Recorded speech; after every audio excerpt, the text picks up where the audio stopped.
This is the MLW Radio Network.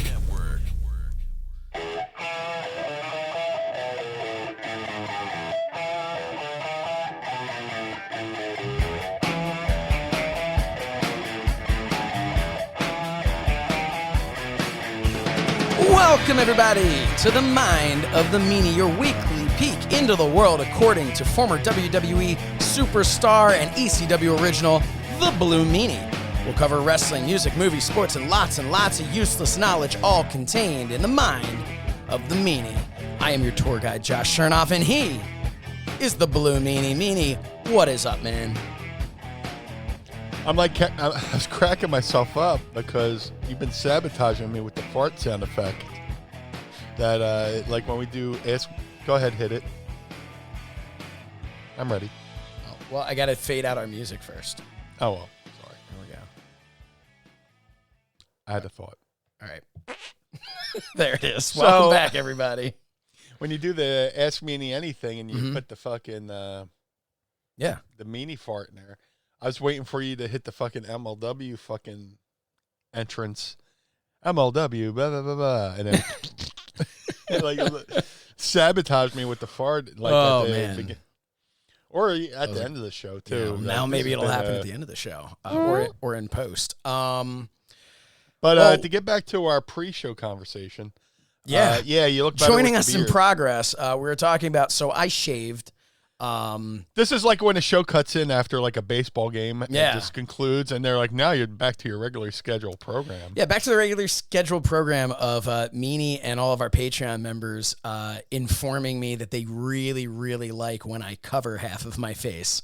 Not half. I guess that's, well, you figure between when I have a full beard and my eyebrows, it's about 3/4 of my face. So, my eyebrows are getting unruly too. I'm getting into fucking Ernest Borgnine. Yeah, we've got very different types of eyebrows. I've got more along the lines of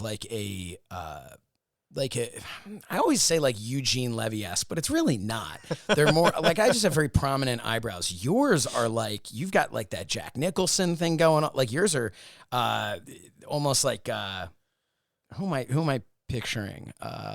Nicholson's a good guess or a good thing. Yeah, but there's a wrestler too. Sinister I was going to say the missing link, but that's not who I'm talking about. Sinister Minister?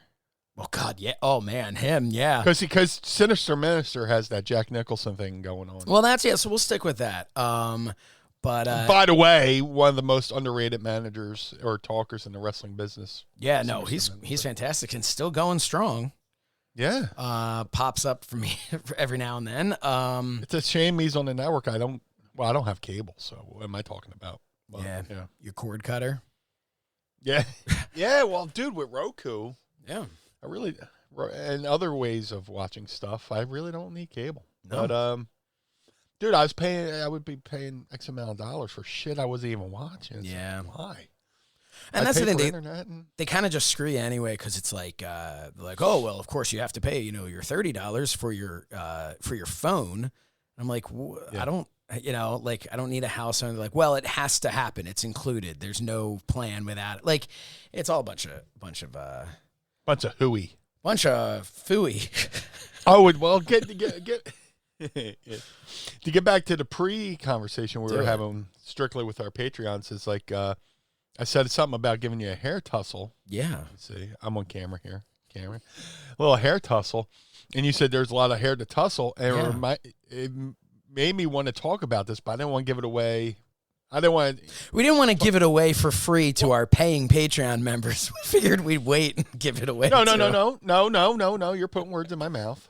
Oh, I did better words. I wanted it because they're saying something spontaneous. Yes. And then having their say it again just feels disingenuous. Yes. The fucking point I'm trying to make is fucking George Clooney fucking shut down the internet talking about how he cuts his own hair with a fucking Flowbee. Does he? And you're really? talking about like, yeah. Dude, this has been like making the ring. I don't want to, of course I could have gave it to, to the people who are kindly paying us on Patreon. Well, they're still here. But I didn't want to, I wanted to get that genuine response on tape. Yeah. While we're recording. I hope it was everything George Clooney said on CBS this morning maybe that's why I didn't pick up right away. But like he cuts his own hair with a fucking Flowbee that he bought in the 90s. And then I made think the rounds, and Flowbee's then he coming went back. the suck cut from fucking Wayne's World, right? Yeah. But he went on Jimmy Kimmel and gave a tutorial on how to cut it, how he cuts his own hair with the Flowbee, and he cut his own hair on TV. Wow. Done it with a Flowbee. Which, was that the old Clooney cut from back in the day? Remember that was like a thing. Yeah. Who knew? Like all these people are probably spending like tens of dollars, or I don't know, to get the Clooney cut. Well, yeah, say that. Beg your pardon? The Clooney. What'd you call me? That's what. Piece of shit. What'd you call me? What'd you? Was that Stacy Keibler? I forgot about that. Watch it. Yeah. Hey now.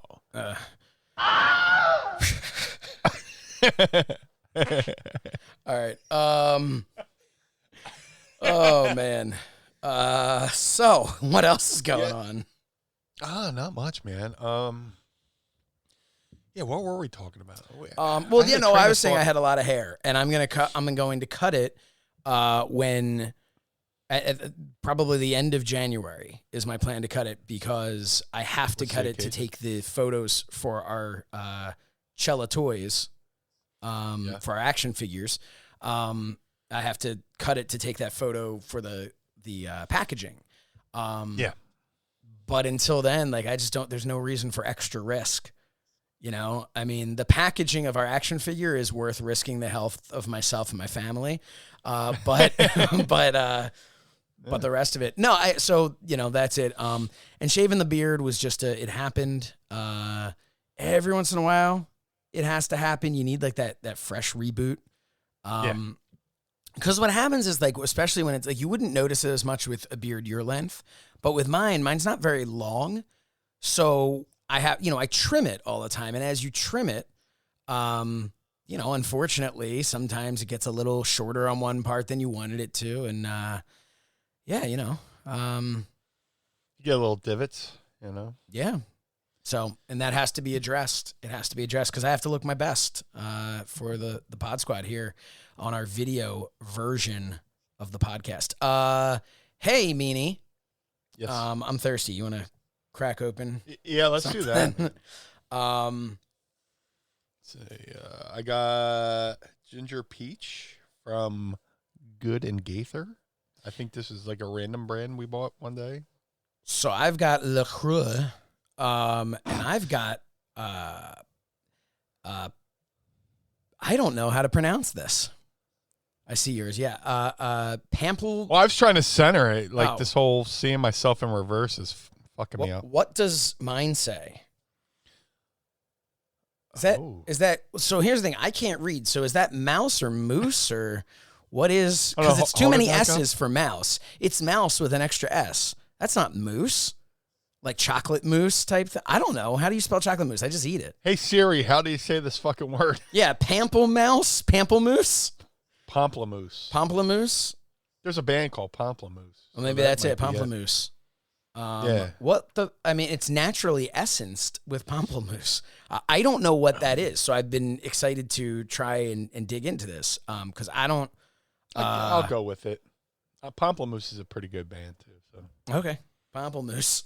Let's do it.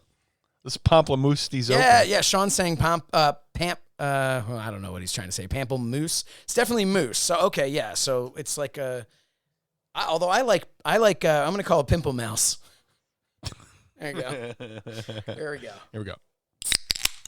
Oh man, that's a good one. Go Birds. Oh, they can go to who completely fucking stink. But. Oh man, yep. They are the drizzling shits. They're terrible. They're just terrible. How about this? They are the torrential shits. Yeah. Right, oh, it's a downpour. Grab your umbrellas, everybody. Yeah. Drain it sideways. So what's going on? We've got a big announcement that we're not going to make. We've got what else is happening? Sean Jones from Patreon says, yes, from our Patreon. He doesn't work for Patreon. But you may have seen him at Starcast. Well, it's crazy. We'll get back to that one. It's just like we were having, for the people who are not on Patreon, we had our Zoom call meeting Sunday, and which is a lot of fun. But there was a guy in the room from Australia and talking to us, and then we just put 2 and 2 together. He's our buddy. He's from Rode, who we exclusively use Rode products with this the Rodecaster and the pod mic and the arm and stuff like that. So he said, "Oh, you can come to Australia and do a podcast from the Rode studios." I'm like, and then, it's like watching 2 chimps figure out the last piece of a puzzle. But I will say, you know what? You're saying that we use exclusive Rode products, and that's kind of been our game plan. Although I will say, Jason, these headphones are not from Rode. So if Rode makes headphones, wink. Speaking of winks, man, and then I'll get do back. The reverse wink. Watch this. The thing with Sean, by the way, was he said it's a type of grapefruit, which it's actually tasty, and I think grapefruit ruins everything. So, put a little bit of, what do you put on the grapefruit? Put on salt or sugar, something like that. I think sugar would be the way to go. I think salt. I remember somebody, as a kid, somebody eating a grapefruit and they sprinkled something on it. I wouldn't put salt on grapefruit. That sounds terrible. Unless you're... people have done worse. That's for sure. So speaking of winking, my daughter has taken to so she walked out of her bedroom the other day. I was out in the hallway. She comes out of her room and she just looks at me and she winks and then does this, like the pointing 2 fingers at her eyes and then to me, like I'm keeping my eye on you. And then so she's like, from Meet the Fockers. And so she's like, gives she gives like a wink. She's like, wink, does that, and then gives me air quotes and goes back into her room, but doesn't say anything. And I call my wife over, and I'm like, I don't know what the fuck just happened here, but this was the weirdest. I feel threatened. Yeah. And she really and she just keeps, and she's only 5 years old. She can't really wink very well. So it's kind of like an entire face wink just to kind of get that. Yeah, the whole thing. And she keeps winking slowly and then does that and the quotes.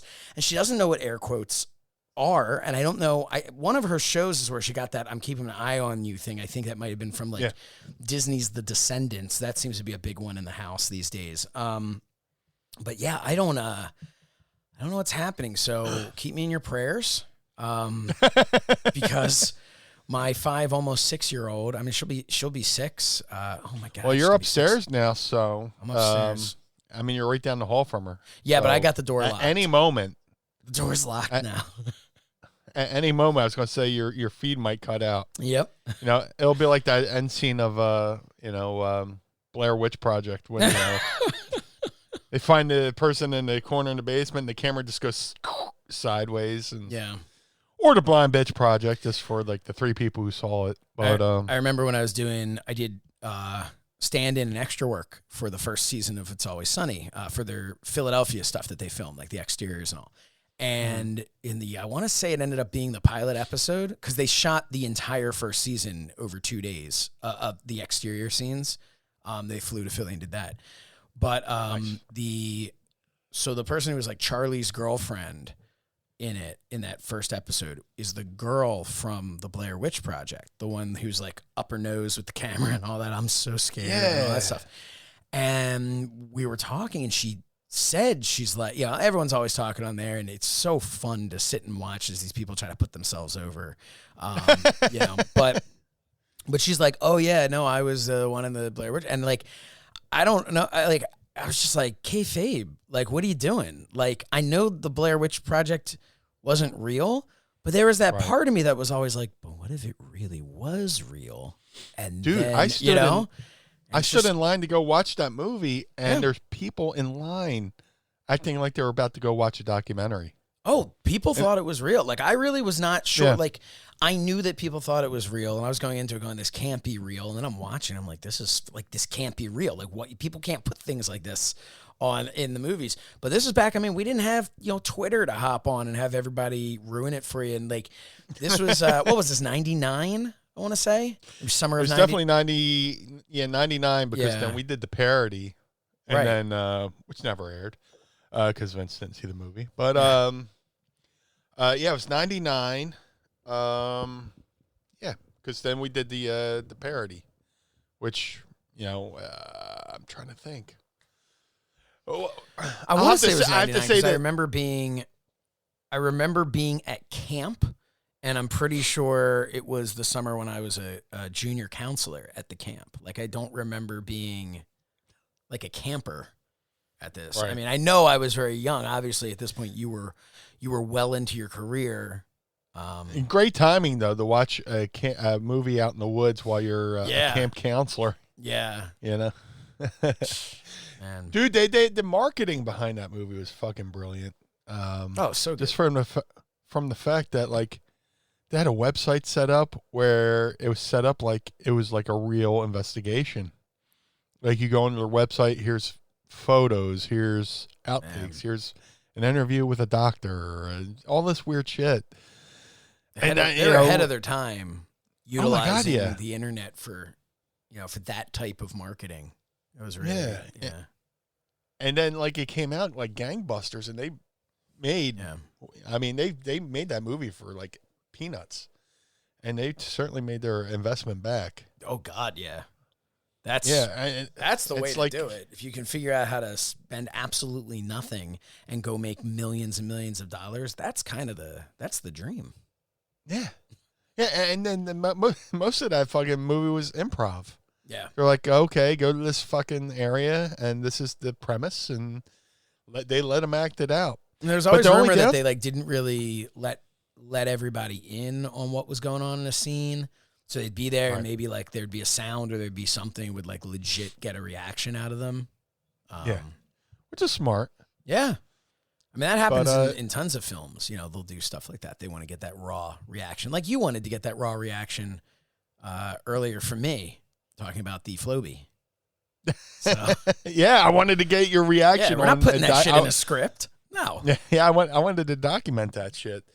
But yeah, man, it's just like... Is that the name of the episode, Floby? Why not? Done. Why not? Oh, good. That saves us a text message conversation later. Here, a little inside baseball. Who goes, what are we calling the show? I go, I don't know. What did we talk about? I don't know. Yep. And we never know what we talked about. And then I end up bringing it up and just skipping along like every maybe 15 minutes, hoping that something's going to jog my memory of what we talked about. And it doesn't work. No. But Cooney's Floby. Cooney's Floby. Wait, Clooney's Phoby or Cooney's? Cooney's Phoby, like what you said. Yeah. Oh my God, I feel like fucking Reverend Bob Levy over here trying to say hedonism. Fucking Cooney's Floby. Cooney's Floby. Floby. Cooney's Floby.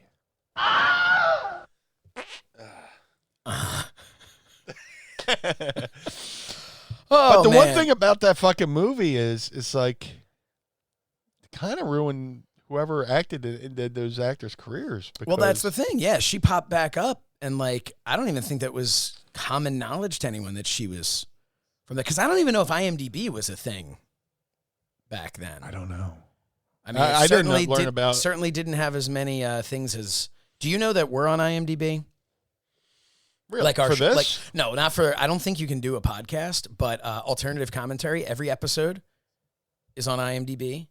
Nice. And what else do we have? Well, I mean, you're on there for Raw and SmackDown and pay-per-views and the movies I did, and the movies that you did, and then and of course your guest spot on So Says Shernoff. You're on there. Yes. But no, I big fan of IMDb. Because it makes you feel good about yourself. So here you go. Wow, look at this body of work. The one thing I don't like, though, if I can be honest, and that's what we're here for, Sorta. The one thing I don't like about it is because all of my things now, when I did I did a few films and I did the series that I was on, and that's great. But everything I do now, I do as me. So it's like as self and host and like, stuff like that. And all of that gets dropped to the bottom. So when you go to my IMDb page, everything that I've done in the past few years is you have to scroll to the bottom to see it because it's under the self category as opposed to like my filmography. Right. So, and my filmography, like, look, I'm proud of the stuff I've done, and I've got on there is like there something I directed when I was out in LA. Like, it was really cool stuff that I was able to be a part of. Mm-hmm. But then it's like you look at it and you go like, okay, when was the last time he did anything? It was like 5 years ago. So it's that's one problem. So IMDb, if you're listening, Mr. IMDb. Anyway. Mr. IMDb, can you make it so it doesn't say I'm married to some broad I'm not married to and I have kids? Yeah, we could do something about Meanie's kid. Yeah, take that kid out. Yeah. No, seriously, it says I'm married and it says I have kids. Let's bring it. Can I bring it up? Do you mind if I? Yeah, go ahead, please. That way, if somebody can figure out what the fuck to do. Yeah, I mean, I have actually submitted to change it multiple times. I also, let's see, there are other things I submitted to. Let me see. All right, well, we'll go through. Here we go. Here's the So Says Shernoff page on there. Nice. So we'll go through. So first I'll check since I'm on me. You know what? Well, that's weird. So filmography, I guess did they change it? Oh, no, you know what? On the main page, if you go in, if you can see on the main page, you can have Business as Usual, which was my show. You have like a Fight and Focus, So Says Shernoff, On the Ropes and all that. And you can scroll through and you've got alternative commentary on there. But if you then go into the See All, it actually, which is weird, starts with director, which is bizarre. And then it goes to actor. And then if you go down, then producer, writer, and then self all the way at the bottom. And that's where we even have Meanie Toons on there. Nice. So let's look at what I do want to see is do we have anything for, and we still have this. Thanks. So for a while, I acted under the name Josh Harris. Harris is my middle name. And I thought Shernoff's tough for people to, to say or spell. And then when I got back into the wrestling stuff, I was like, I'm so tired of having like a gimmick name, like I don't want to do that. So I just went with my regular name. But apparently there was another Josh Harris. Bring Me the Head of the Machine Gun Woman, a 2012 movie that that is in the thanks section. I did not play a part in anything having to do with this film. The synopsis: timid, video game loving DJ Santiago seemingly digs his own grave when he agrees to bring a violent criminal kingpin the head of machine gun women. Where's he bringing her? A powerful Chilean gangster uses everything in his power to stop the woman that wants to kill him. A sexy mercenary known as the Machine Gun Woman. So I'm on there as they're thanking me for this. It's also absolutely not an American film. So, and there's moderate sex and nudity, so it's worth a look. Nothing wrong with a little sex and moderation. Yeah. That's I keep saying. Sorry, ma'am. I prefer my sex in moderation. So let's check out. So that I've asked numerous times to have that removed because it's nothing to do with me, and I don't know what that film is, and I don't want, in case it's like a snuff film or something. Like I don't want my name being on there. Like, so here we go. That heat. Brian Heffron. Look at this great picture here. There's your page for anyone to see. There you are in your. I hate that photo, glory. by the way. I don't know why you hate that though. I thought it was great. I call that photo. That photo looks like I dropped my ice cream cone. It's just like, isn't that supposed to be like the Razor Ramon style? Yeah. Yeah, that's probably one of the outtakes. I just went, I ran out of fucking poses. Let me do this. And it stuck. So here we go. There's a photo on my Wikipedia. And it's from the show I did in fucking Asbury. Probably Asbury Park or something like that. No, Seaside Heights. And like, it was on my Wikipedia for the longest time. And I remember the show was like, maybe had like 10 people there. And somebody took this one photo and they put it on my Wikipedia.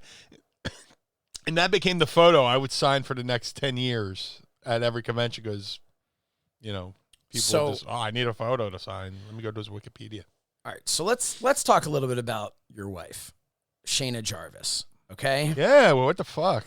I'm now Googling Shayna Jarvis, and Shayna Jarvis appears to have a, what is this? She's on Peak U. I don't know what this is. I'm probably not, I don't know that I want to click some of these things. So anyway, if you look, I mean, the two of you were married in 2011. News to me. And you have one child. Was it a Kleenex? Here's a Shayna Jarvis on Twitter. Lives in Texas. I should tweet her. I want a divorce just to see what. Yeah, I want a divorce. But I mean, there's no way to know that that's even the Shayna Jarvis. And who came up with this? No clue. A maniac, a person who's just bored. Let me put this up. Yeah, I don't understand, but there's a lot of things that have picked it up that, in the MyHeritage website, myheritage.com, Shayna Jarvis is a female, is the wife of Brian Heffron since July 16th, 2011. I wonder if it's another Brian Heffron, because there's different Brian Heffrons, I mean, that's a very good thing. So, okay, where were you July 16th, 2011? Probably the same fucking place I am now. Well, but here's the thing, though. I don't do much. I'm a boring kind of guy. July 16th, 2011 was a Saturday. Okay. Right? No. Sounds like a good day to get married, a Saturday. Well, that's on well, what I'm trying to figure out. It's a good day to not get married to whatever her name is. So once upon I'm sorry, I apologize. It was a Monday. Well, that seems likely. Oh, maybe. I was on the road, so we probably had to get married on Monday. Well, what I was trying to figure out here is, wrestling logic. You are a guy that actually, I don't know if you know this or not, there's an incredible amount of records as to your whereabouts over the last, 20-something years. That's why I don't leave the house, because people document shit. But what I'm saying is, can we find where you were at this time as in proof that you... Does she have an IMDb? Is she an actress? No, that's the thing. There's no link associated to it. Yeah. Yeah. So, I mean, we got to figure this. So that was a Monday, July 11th, 2011. I'm going to look through my photos and see if I have if I know where I was then. Your photos keep everything. Let's see. What do we have? I had a great 4th of July that year. Really good one. Spent a lot of time with I was on social media, in 2011 and, posting quite frequently. Yeah, I don't think I would have brought this up, Okay. So where was I here? Yeah, where were you, Josh? The fuck, man? I don't know where I was, July. You changed, man. Why do I hate you? What's your deal, Josh? Oh, dude, what is my deal? Where's your family? I don't know. I don't know where. Looks like I was driving my sister to the airport. But anyway, so I wasn't there. So I can't really say. I was thinking hey, maybe there was a wrestling show or something I was at and you were there. Okay, so do we have is there a website where we can Blue Meanie match history? Probably not. Well, I was probably working for some indie in the middle of nowhere wrestling the promoter's Here we nephew. go. All right, 2011, here we go. Who was a 12-year vet but had a match a month or a match a year. Unfortunately, all we have is May 13th, 2011, AAW Epic. In Chicago. I suppose so. You and Nova lost to Jordan McEntry. Oh, McIntyre. I'm sorry, it's really small, and that is not how you spell McIntyre. And Knight Wagner. Oh, must be true. No, I was out in Chicago for Danny Daniels, who runs AEW and used to be the referee in ECW. He was like a heel ref in ECW. So here's the thing, though, Meanie, and this is rough. That was it for 2011. It almost seems as though somebody got into a serious relationship and decided to focus on their marriage for a little bit. So if anyone can find, Pod Squad, do a little digging, do a little research. If anyone remembers seeing Meanie around that time where he was wrestling, or if anyone knows who this person is, or if you're listening, maybe you listen to Meanie's podcast because you think you're his wife.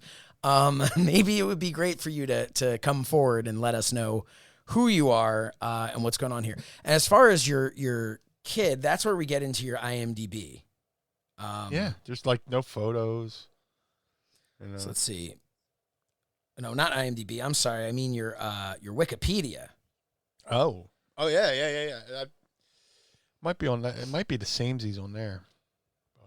Let's see. Brian Heffron, the Blue Meanie. My Wikipedia is a shit show. Okay, so you.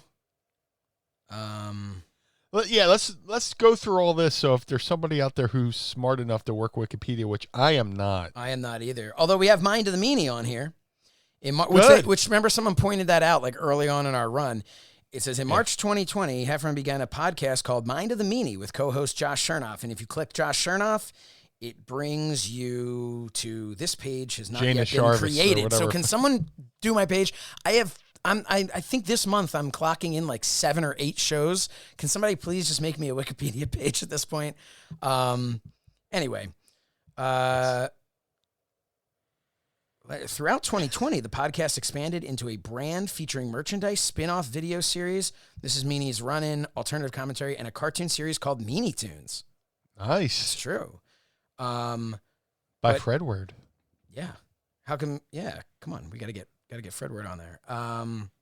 Wait a minute. Didn't your IMDb used to say that? God, why do I keep saying IMDb? Come on, Josh. Get it together. You're live. Okay. Anyway. Get together, man. Like in the movie Airplane, where you just start smacking the. I'm trying to. Pull yourself together. Career. It doesn't seem to. I think it's been removed. Oh, you know what? I think I asked my brother if he could figure out how to go on and remove it from Wikipedia. Then we probably had this conversation before. Yeah, I think so. Like most of our podcasts, we don't remember what we talked about. So thanks, Fred. Thanks for removing it. So thank you, Fred Word. You're the man. Dude. Yes, we did have this conversation because Fred's not able to make me a Wikipedia page because it can't be like a family member. Oh. Yeah. That's weird. Hey, shout out to Fred real quick. Please do. I just want to say I'm very proud of him. Me too. So for those of you who don't know, obviously you know that he did Meanie Toons for us. He created it. It was the mind behind it and did the animation, which got him a nice gig over with ad-free shows with one Conrad Thompson. Got a seat with Conrad because we found an illustrator before him. He's been wanting to do this forever, and we beat him to the fucking punch. And Conrad announced the only thing we beat Conrad to the punch one. Yeah, right. And Conrad was first of all, we love Conrad. Guy couldn't have been more respectful of just like, oh man, I really have some ideas, want to do this, but we don't want to step on your toes with this. And we're just like, dude, step away. We're like, we're not going to pay him. So, so Fred has started doing now, short stories of Swoggle is what it is. It's on ad-free shows. It's hosted by Hornswoggle. And it's doing pretty much the same concept as Meanie Toons, but a slightly different format, whereas ours was very strictly, it was us in the studio. It was very important to both Fred and Conrad that they do something different as to not make it like, oh, well, you know, we don't need to look at Meanie Toons. Meanie Toons is its own world, and they're all kind of in the same universe now, which is cool. Satellites to each other. Yeah. But so he did one, and you have to be a member of Ad Free Shows to see this. But he did one, which was the $1 Million Man stories from when Bruce Pritchard discovered that Vince McMahon was the real $1 Million Man. And then he just did another one that I believe he actually just sent over to Conrad. I don't know if it's going to air this week on Ad Free Shows. It's I shouldn't say what story. I won't say what story it is, but it was one that was highly voted on by members of that community. And I watched it multiple times and have literally laughed out loud and like almost in tears over it. So I'm very proud of him. He's doing an awesome job over there with Ad Free Shows. Whether he likes it or not, there will be more Meanie Toons. That's definitely going to happen. But yeah, so he's doing that. And that's what, you know, we've talked about so many times, Meanie, on the show, that we like to spread the love to all other podcasts and things like that. Like, we're not selfish. We're not keeping things to ourselves. It's all one. It's just like how when I train, you know, or I talk to a younger wrestler and then they go off and do well. I'm proud. Yeah. You know, or give, you know, I mean, we've all, you know, in real life had friends that we've recommended for jobs, stuff like that. You know, a good reference on a job application. Yeah. I had a contractor that I recommended to some friends. And now they're trying to get their money back. So, yeah. Good job, Lord. Josh. Yeah. Oh, man. Got a real good crew in there now, though, getting things going. That should be a segment called "Good Job, Josh." Yeah. Or just or way to go, me, and be Josh, followed by "Way to go, Meanie." Yeah. I was gonna say we do a segment. Josh shit the bed.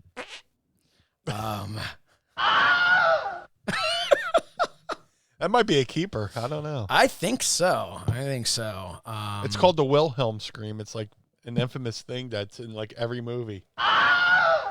You know, somebody gets thrown off a horse. You know, that and the creaky door for when like somebody opens up a door. I got to freshen up some of these fucking buttons too, man. I don't know if I'll be keeping the Eagles one much longer. You know, seriously. Yeah, I got to make some room over here. I never wanted to get rid of the that first bank that's on there. That's got you know, the applause and the rim shot and the that made I me kept laugh. that one. Oh yeah, you know. But yeah, I got the BWO theme on there. I don't know why. I mean, you do the intro. I got the sad trombone. Oh, of course. I got this. What's this one? That's scary. Yeah. I got the taper wine. Today's episode of Mind of the Meanie is brought to you by Rode and the Rodecaster Pro. I mean, it kind of is, but still. So anyway. Literally and figuratively. Oh, no, I said literally and figuratively. Yeah. Yeah. I don't know. Yeah. Hey, I got to give a quick shout out to... Do it. Dude, since we've been in the apocalypse, yeah, I've been in the apocalypse so long, it just became the normal. I forgot to call it. Yeah. The apocalypse. Yeah, it's like I've been in it so long, I forgot, you know, it's like kind of like... that thing where you're just used to it, so you don't call it the apocalypse anymore, but it's the apocalypse. And like I'm not doing a lot of things I used to do, like and one of my favorite things to do was go to the Bar McCuskers, which spawned, you know, me. I would always post my drinking my photo and hold my calls and all that stuff. And McCuskers. It's owned by three people, John McCusker and his two sons, Dougie and Ryan. Well, just like everything in the apocalypse, it's brought out creativity in people. Like, you know, how mean, me and you were going to do this podcast either way. Sure. But like the apocalypse kind of changed our trajectory from being, in studio to like. I also wonder, like, I hate to even think about it because it's hard to imagine not doing this show, but I wonder if we would have burnt out doing it at the studio. That's what I'm thinking. Like, if it would have gotten to a point where we're just like, or there would have been things like, yeah, I can't make it this week. We're going to have to do something. We're going to have to, or maybe that would have ended up sparking the idea of like, let's see if we can do this remotely. It doesn't seem necessary to do in person, but like, I don't know, or I wouldn't have been able to take the smell. Like, it could have been so many things. Yeah.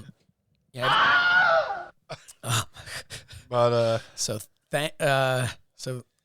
I'm like a kid with a new toy. Yeah. Oh, it's great. No, seriously, because where we were going to do it is like an hour drive. Yeah. For me. I don't know how far it is for you. About 35 minutes. So we would have been, having the travel. Yeah. Every week. And, here I just, I do shit around the house. Like last night, me and Mrs. Meanie I did my setup last night just because we wanted to try some new things with the lighting and stuff like that for the video portion. And but yeah, I just basically woke up. I went downstairs, had my breakfast, chilled out, had a couple cups of coffee, and then I was like, oh shit, let me go up and go upstairs. And here we are, and we sound like we're in the same fucking room. Yeah, But I definitely think about that. The apocalypse, changed our trajectory. I think for the better. I think so, and it's the and plus you got to find a silver lining. Well, you're you're a father, but you just had a new baby. Yeah, and you got to be there for your family. Yeah, so, it's a lot. This is so much more convenient, and that's what I found with because we were going to do it at the podcasting studio at Montgomery County Community College, which is their TV studio, is where I filmed So Says Shernoff. And they're fantastic people. Awesome people. Matt Porter, who's the main Love guy Matt there, Porter. just was hooking us up left and right. Incredible people. But when I would go do So Says Shernoff once a month, I would get there at maybe 3:00, and I would be there until after 9. So I'm there for for over 6 hours doing all the graphic stuff and the setup, because we'd have, then the audience would come in at 7 or so. And because then, now I do my show, I do it to a script, and then in post, I'm able to put all the graphics that come up. But back then you can't have an audience laughing if it's a visual joke. So we had to have somebody in the control room there running the graphics along with the script of when we were and it was the time that went into it, and it was awesome. It was fun, but it was so time consuming. So you're talking about 6 hours plus the driving time.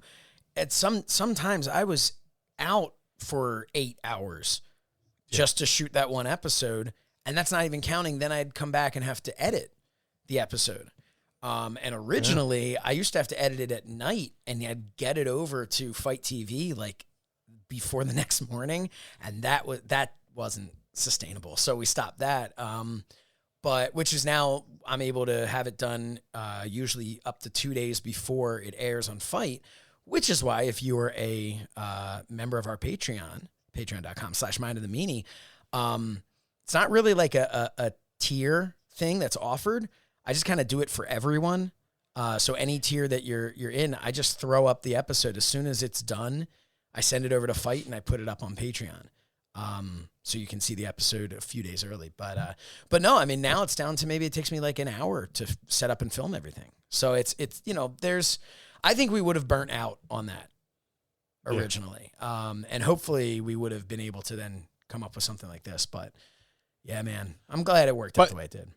Yeah, it's just not for the reason, but. Oh, I know. I'm going to get to my initial point, but just I see so many people start podcasts, and then it just peters off, and it's just okay, and without naming names and stuff like that. But I've seen plenty of people start a podcast and they go in all full of piss and vinegar and they're like, yeah. And then it's like, what the fuck do I talk about? Yeah. And that's what I love about this show. We can just talk about whatever. We're not pinned. Right. And the guest thing is always a problem with podcasts. And so that was something that, we had talked about not wanting to do. But I will say that's, when I did the Apter chat with Bill Apter, and his pretzels, the George Napolitano of podcasting. That was one, I've been doing this longer than I did that. I was there for 30 episodes, and then he did, I think, 7 or 8 more where I just uploaded it for him, but I wasn't on the show anymore. Contrary to the belief of the people who thought we had like heat, and that's why. And that's why I was like, I'm still uploading it. Who could hate Bill Apter? I know. It was scheduling. You and I have been able to work out our schedules, and we have to adjust things. We're recording this on a Friday instead of a Saturday, and we bounce. Sometimes we've done an occasional Thursday. Yeah, I mean, we do what we have to do, but Bill's schedule and my schedule just could not have been more opposite, and it was just it was insane trying to make that work. And we did everything from in the beginning. We met at my office in the conference room and we did it. Then we went to his house at one point. Then we were doing it remote like this. And it just wasn't like it ended up being a chore for both of us. And that isn't what anyone wants to do. But a big thing that happened with it was our first episode out. We wanted to do guests, and our first episode was Hulk Hogan. And we joked in the beginning, like, where do you go from there? But it was kind of true. Like, our first guest was Hulk Hogan. Who, like, for me personally, who else was I going to, I wasn't going to bring somebody on. Like, no offense to Rich Swann, but, like, as far as my Rolodex in wrestling at that time, like, it wasn't just like, that was something too, and that's for us. I think we really you hit the nail on the head when you said to me, you're like, I don't think we should do guests. I don't think we should pigeonhole ourselves to topics. And my first thought when you said that was like, okay, I like the idea, but I'm concerned. Like, what are we going to talk about? Right. And it turns out, and we just talk about what we're going to talk about. Exactly. What should we talk about? Talk about whatever we want to talk about. It's a show about nothing. Pretty much. Don't let Mrs. Meanie hear me say that, because I know she's not a fan. Yeah, sorry about that. But I'm whispering like she can hear me, but she's done all. No, seriously, it's like I know people who do podcasts. They're guest driven, and I know they've gone like, "Fuck, who do I talk to?" And they call somebody and. So it's like the guy who looks out in the hallway. Oh, you come here. Let me talk to you. Yeah. And they literally run out of guests, and it becomes an idea. Who do I talk to? And they don't have a co-host or whatever and stuff like that. So I'm glad that I could easily call on a lot of different people to come on. Oh, sure. But I want it to feel organic, And I like that we do that for like when we hit specific milestones. We've had people on the pod before, but it's like it's a bonus thing to get people, and then that's the other thing is if you say like, 1 week the guest is local indie talent, whatever, and then the next week it's Chris Jericho, like, it's and then you're back to local indie talent. Well, you're gonna see a drop in your downloads because people are not really going to, and I think with this, we have something where people are just like, well, I have to tune in because who the hell knows what they're going to talk about? Yeah. And I think a good 40% of the time, people are pleasantly surprised. Andy Slichter wants to know, do you have room in your new studio for an audience? He's asking me. I got a couch sitting there, Andy, if you want to come by. Andy used to come. That's how Andy and I first met. He used to come to the shows at So Says Shernoff. So he saw. I was amazed that you had. I was amazed that I didn't know till like much later that you legit had people in the audience. I thought maybe that was just filtered in. It was people because 2 equals people. 1 is person. too is people. Yeah. No, I mean we had, look, it was a very small studio, but we had a handful. You could kind of hear there would be like 10 to 15 depending on when it was, or 2 if it was really cold out. But we had people there. It was a little studio audience, kind of like the Soup, where it was like back in the day where it was like really you're just. That's what I like about it too. Yeah, you're hearing like the crew, and you're hearing like it wasn't like a huge amount of people, and I liked that. But and that's how Andy and I met, and then we used to go out. He'd come out with me and some of my friends that were there, and we'd go grab some dinner afterwards, and it was a blast. And now now Andy has changed our lives. He's become he's our Howard Finkel. He's like our first employee. However, he is he's also doing and a new T-shirt design. I want to read some stuff here from our Patreon because Sean Jones says Bill Apter is a national treasure. Yes, and physically very similar to Nick Aldis as well, who's also a national treasure. I met him in Vegas during an after-hours StarCast party. He introduced me to Jericho, then asked where the bar was. Probably to go get water. Water. What am I thinking? Bill wouldn't drink water. Probably to get some sort of like high sugar content soda or something. He hot potatoed you over to Jericho to... Yeah. Yeah, hey, great to meet you. Look over there, and ran the other way. Yep. And Sean says he tunes in to our show because the show is like hanging out with your boys. No structure. Nothing seems to be off limits. And balls will be busted. Well, and look, the thing is with Meanie, they're so rotund that there's a good chance it's accidentally he's just going to sit on them.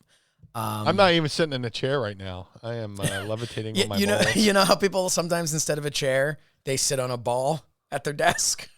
Meanie sits on 2. All balls Heffron. All balls McGee.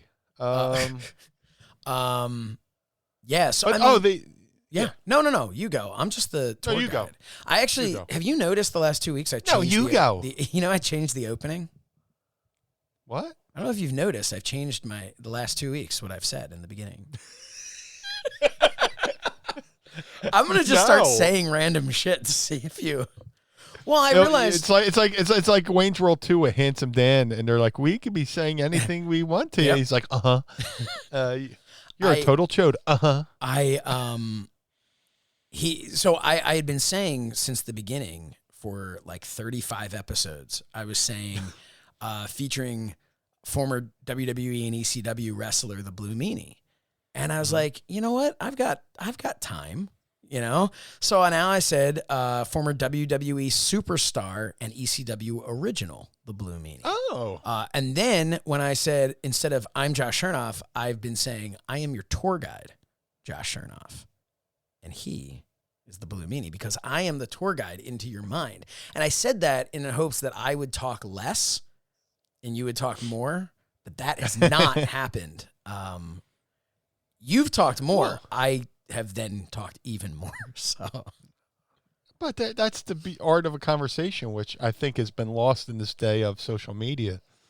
A lot of times, I'll be talking to somebody, and you could tell halfway through your fucking sentence they're waiting for you to finish just so they can say what they gotta say. Mm-hmm.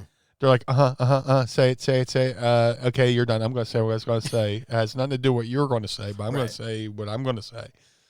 And I think that comes through the world of people just scrolling. Mm-hmm. People scroll till they see something they're interested in, and then they stop on that, and then whatever. So, like, if I'm talking to somebody, I always see them going, and just like, let's get through this, and then whenever I'm done my sentence, they're going to say whatever pre-planned thing they had to say. They're working out their spots, kid. Yeah. So I like that today, you talk. Dude, I like that you talk. Son of a bitch, motherfucker. No, but seriously, I love that you have the gift of gab, and that takes a lot of pressure off of me. I don't have to be the dancing chimp. Hey, look at me, guys. If anyone in my family or friends are listening, they're thinking right now, Meanie just hasn't known him long enough. We've only been in person twice since this podcast started. Yeah. No, I appreciate that because, no, seriously. And in the beginning, you would, when we've talked about this before, you wanted this show to be like equal footing, and which was something I really appreciated, but was also kind of like, I don't know, like I can't really do equal footing with the Blue Meanie, but you had originally, you had suggested like Hold My Calls with Meanie and Shernoff, like something like we were trying to come up with stuff, and you were very kind to continuously be doing that. And I kept saying, well, let's do a little like less me and focus it on you because, you're the draw here. And Mind of the Meanie is maybe in a weird, it maybe some episodes you're kind of like, all right, Mind of the Meanie, Josh really went into business for himself a lot on this one. But that's what I like to say, it all really does kick off with, every episode kicks off with Meanie, what's up, what's on your mind, which now that I think about it, it should be going, hey Meanie, what's on your mind? That's how I should be starting every episode. 37 episodes in, I've been saying, what is up, man? But I should be saying, Meanie, what's on your mind? Because it's the mind of the Meanie. What? Water, plenty of water. No, it's just seltzer. Coffee. Right. From now on, Pod Squad. Random words. From now on, I am going to open every episode by going, and he is the Blue Meanie. Meanie, what's on your mind? Because it's the mind of the Meanie. That makes perfect sense. The hell is wrong with me? Just a live production meeting right here on the podcast. Do you agree? Why did I never think of that? Yeah. Well, I think I kind of wrote out the verbiage and sent it to you. So I think I wrote it as, Meanie, what's up, man? Yeah. I think I kind of wrote it. I think we were going for like a real kind of chill, like, what's up, man? How's it going? Like, just kick off a conversation. But it's become so formulaic of like, it's the intro now, It's very specific and kicks us off. From now on, Meanie, what's on your mind? And that, to me, then it becomes a conversation, but that is it. The whole conversation starts based on what's on your mind. And I like that. I like that a lot. And I think that is hence the name of the show. That is why it's called The Mind of the Meanie. But it's funny. You bring up the intro. We a little inside baseball here. We record on our roadcasters. I record on mine. He records on his. We do multi-track. We could do stereo, but it's like multi-track. So we do stereo, but who the fuck are we, right? Yeah. Let's be fucking. Let's be Radiohead about this shit. So like I'll upload my files to a gimmick so he can download my files and all that stuff. And I went up and I was like, shit, there's episode 1. Let me see what that sounded like. I mean, it's only 37 episodes, right? But I was like, it's like very, you could tell now that we're at like episode 37, it's like you found like your comfort zone, and doing the intro. In the intro, it sounded like very much like, a first show would sound like, or a pilot episode of a show would say, would be. But now it's just like, we've had this rapport and working relationship over 37 episodes. And now it's just like, and now we're finally getting to the point where I didn't even notice you switched over to last, the read for the last 2 episodes. Do you want to hear it? I was too busy. Yeah, go ahead. Do you want me to play it? Yeah, play it. All right, let's see. Let me know if you can hear it. Yeah. Maybe I should open it first. That would help. That's how these things work. Yeah. We're running slow on this computer. And I'm sure I'll hate my voice. And that my sound, because we didn't have roadcasters then. Another cheap plug. I had a gimmick. I had like a video game headset that I was using. Yeah. Which is weird. It didn't work. I sounded goofy on our own podcast, but then like I did something for Busted Open. And I used the same headset, and I sounded like clear as a bell. So I was like, weird. Let's see. Let's see if we can hear this. Okay. Can you hear it? No. No? No. Well, I don't know if that you couldn't hear that? No. I'll be a son of a gun. All right, so here's what I'm going to do. I'm going to drag it in to, while we're all live on the air here, Yeah, why not? Why not? Let's see. Let's see. Okay. Tell me if you hear it now. Yep, there it is.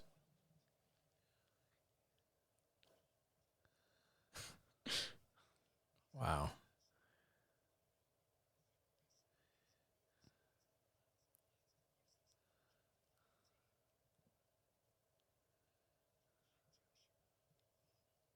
Wow. Ugh. I sound like I'm calling into my own fucking podcast. And they're robots.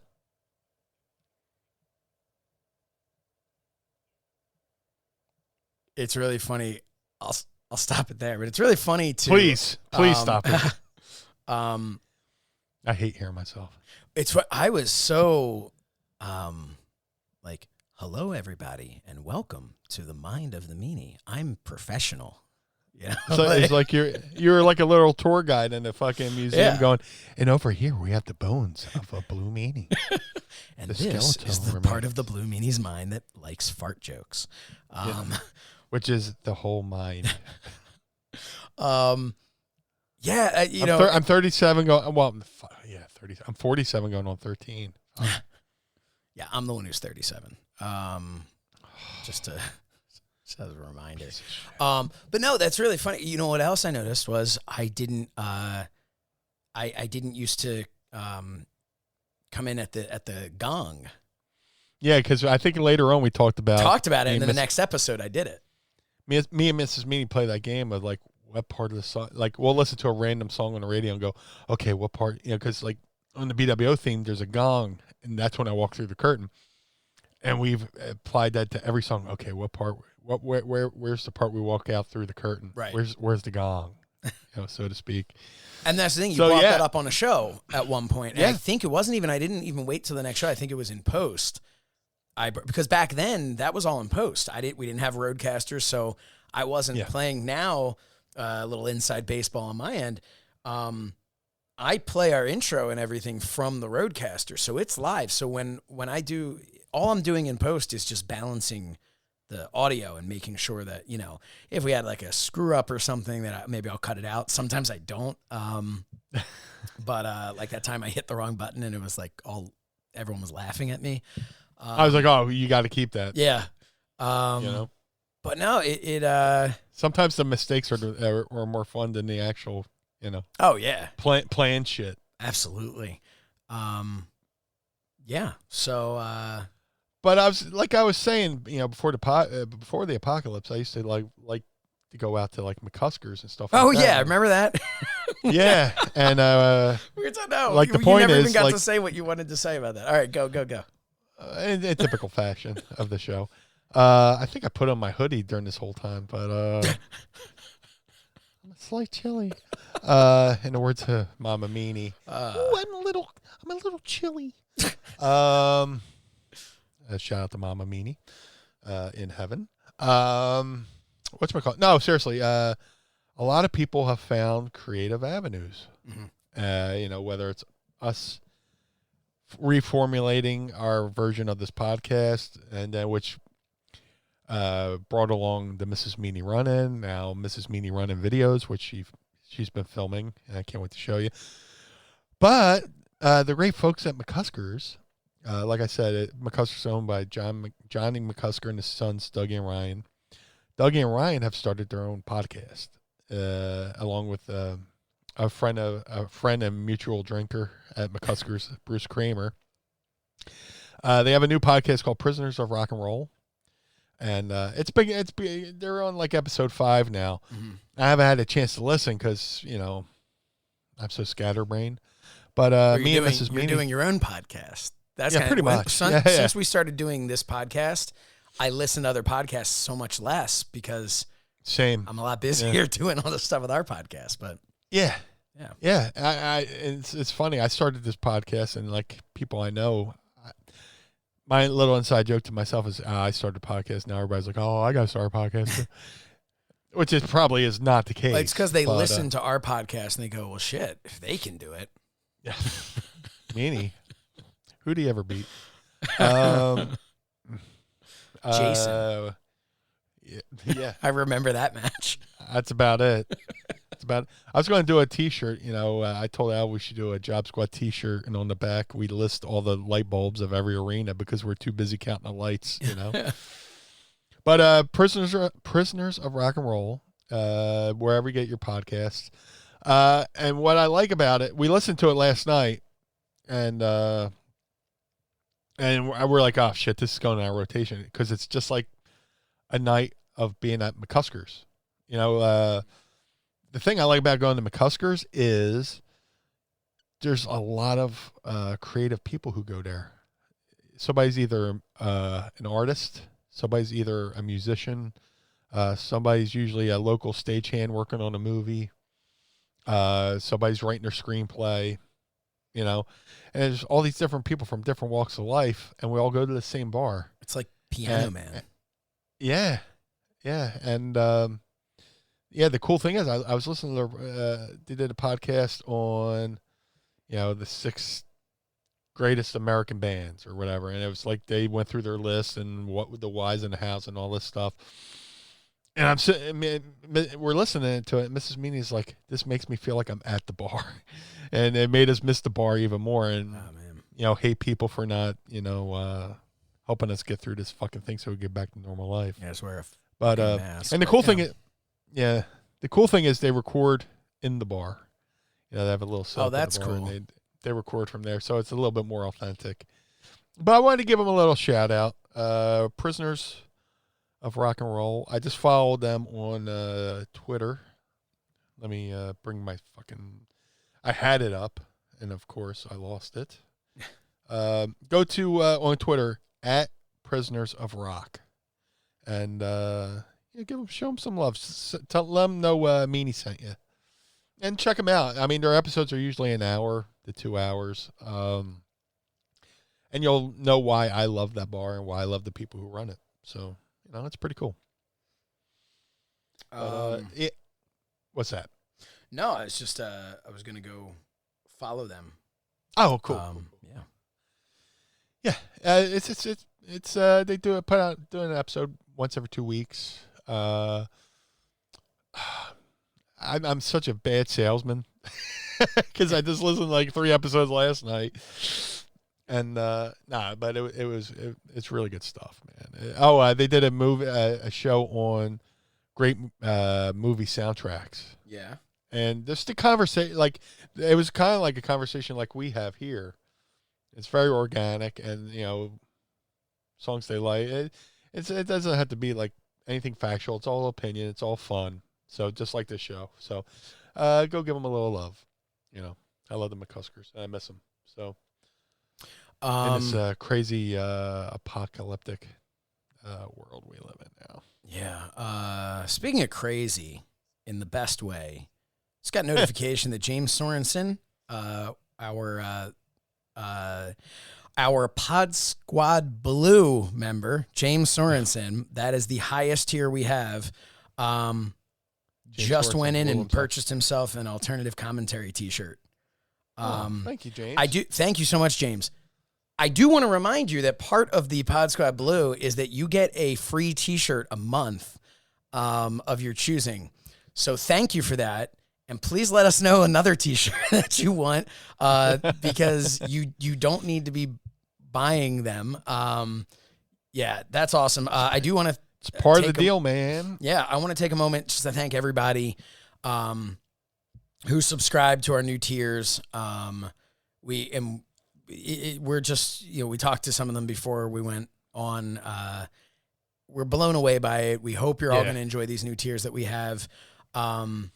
And so go to patreon.com/Mind of the Meanie. Check it out. See what's on there that you're interested in. We're having a lot of fun there. We did the Zoom call Meanie had mentioned earlier, I think. I don't know if that was on the air or off the air. Yeah. But we did the Zoom call on Sunday, and that was so much fun. It's so, like Sean Jones had said on here, I read it earlier, about how it's just like hanging out with your boys. And that's pretty much what that was for us with the Zoom call, where we get to then hang out with all of you. So it's such a blast. We always stay way longer than we tell our wives we're going to. But it's always a lot of fun. So thank you. Yeah, I kind of feel bad. It's like, this is, doing the podcast, and I do a lot of other stuff. I got the Eagles podcast. I do the day after an Eagles game, and she's on the other side of a one-way guy. Like, she's on the one side of a conversation. She can't hear the other conversation. So I feel bad because it's like I'm talking out loud, but not to her. And sometimes she's in the room, sometimes she's not, or whatever. See, my wife prefers when I'm talking to somebody else when it's about wrestling and stuff like that. Well, sometimes I'll go to say something, and she'll go, "Oh, are you talking to me?" Because I'm, between you talking to me. Hey, you're talking to me. Yo, cuz. Yeah, no, but we're we're having so much fun over there. We're having a really great time interacting with everybody. So definitely check it out. We got this new setup we're recording with, and like my video's off slightly. I noticed that like every now and then I do this thing where I look up, and then you see yourself looking up. Yeah, like no, I like look up like for a split second. Like my eyes get weird, and I just kind of have to look up like that. And I'm starting to get self-conscious. I'm like, I hope Josh doesn't think I'm rolling my fucking eyes at him. It's funny. I assumed you were just doing that internally before I even saw it. So, or I thought maybe you were trying to have I been doing this thing the whole time? You're just trying to look like the logo, Yeah. That's all it is. Yeah. It's right over my shoulder. Oh, which way is he looking? Okay, there he is. I think. No, man, hey, we're having fun. I'm so self-conscious. You think for a guy who's been on TV and done all this stuff, I wouldn't be as self-conscious, but it's like, it's like anybody who watches their match, you're like, oh, that was the shits, Yeah. Yeah. Were we talking about your match or other people's match? I didn't. Oh, my match. Yeah. I'm all somewhere in the South. I had my first match ever, and it's like James Sorensen wants to know if we can get a Pod Squad family shirt made. Yeah, man. Don't ask us. Ask Slichter. He's on here. Slichter. Yeah. Oh, Slichter. We've got. Come on. Whenever you're done with the 50 other shirts we've asked you to make for us. Well, here's the 51st one. Can you redo the Stooge Brigade to have blue camo? Oh. Yeah. You know what? I apologize because when I sent it to you, you were like, "Ooh, that's awesome. What if it was blue camo?" I'm like, "That's great. I'm going to ask him." And then I didn't. I'm the most passive guy. It's just like, I totally forgot. Yeah. But now they said it on the air. There's the fucking pressure now that you have to do it. Yeah. So. Yeah. I didn't. Yeah. I didn't slightly call you. I know I didn't call you out. But. This is the part of the episode where we bring everything down and get really depressing. But of course. It's something we have to do. You said the Stooge Brigade, and that made me think of the Stooges, and that made me think of Pat Patterson. And I couldn't have him pop into my mind and not bring it up. We lost an absolute legend inside the ring, outside the ring, possibly even more so outside the ring than in the ring. But if you go back and watch his stuff from his in-ring career, just incredible, incredible guy. Pat Patterson passed away, 79 years old. I don't actually have I won't even say why. I don't have confirmed of how he passed. But the rumor is that he had been sick for a little bit. But right. I just I thought we'd take a minute just to kind of talk about him. Meanie, obviously you knew him far better than I did. I met him a couple times through StarCast. I remember the first StarCast. He was the first name person I saw when I got up to my room and I put my stuff down, and then Calvin and I were leaving and we're heading to the elevator, and there's Pat Patterson waiting for the elevator. And I'm like, oh my God, this is crazy. And I got to ride the elevator with him, and I introduced myself. Oh, hi, whatever. And he was very friendly, and then got to, watch him perform Of course, My Way and yeah.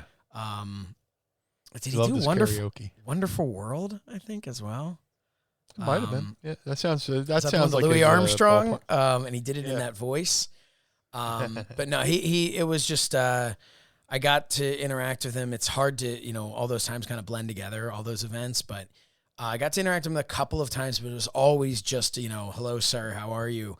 Never had the opportunity to really speak with him and get to know him at all. Like I know so many people on that crew at StarCast had the opportunity to do. But just always a fan. And Meanie, you obviously knew him far better than I did. Anything you'd like to say? I was just giggling a little bit because I remember they had the roast and Taylor Williams, our buddy Taylor Williamson hit him with a couple zingers and just to watch his reaction and stuff. So Pat was,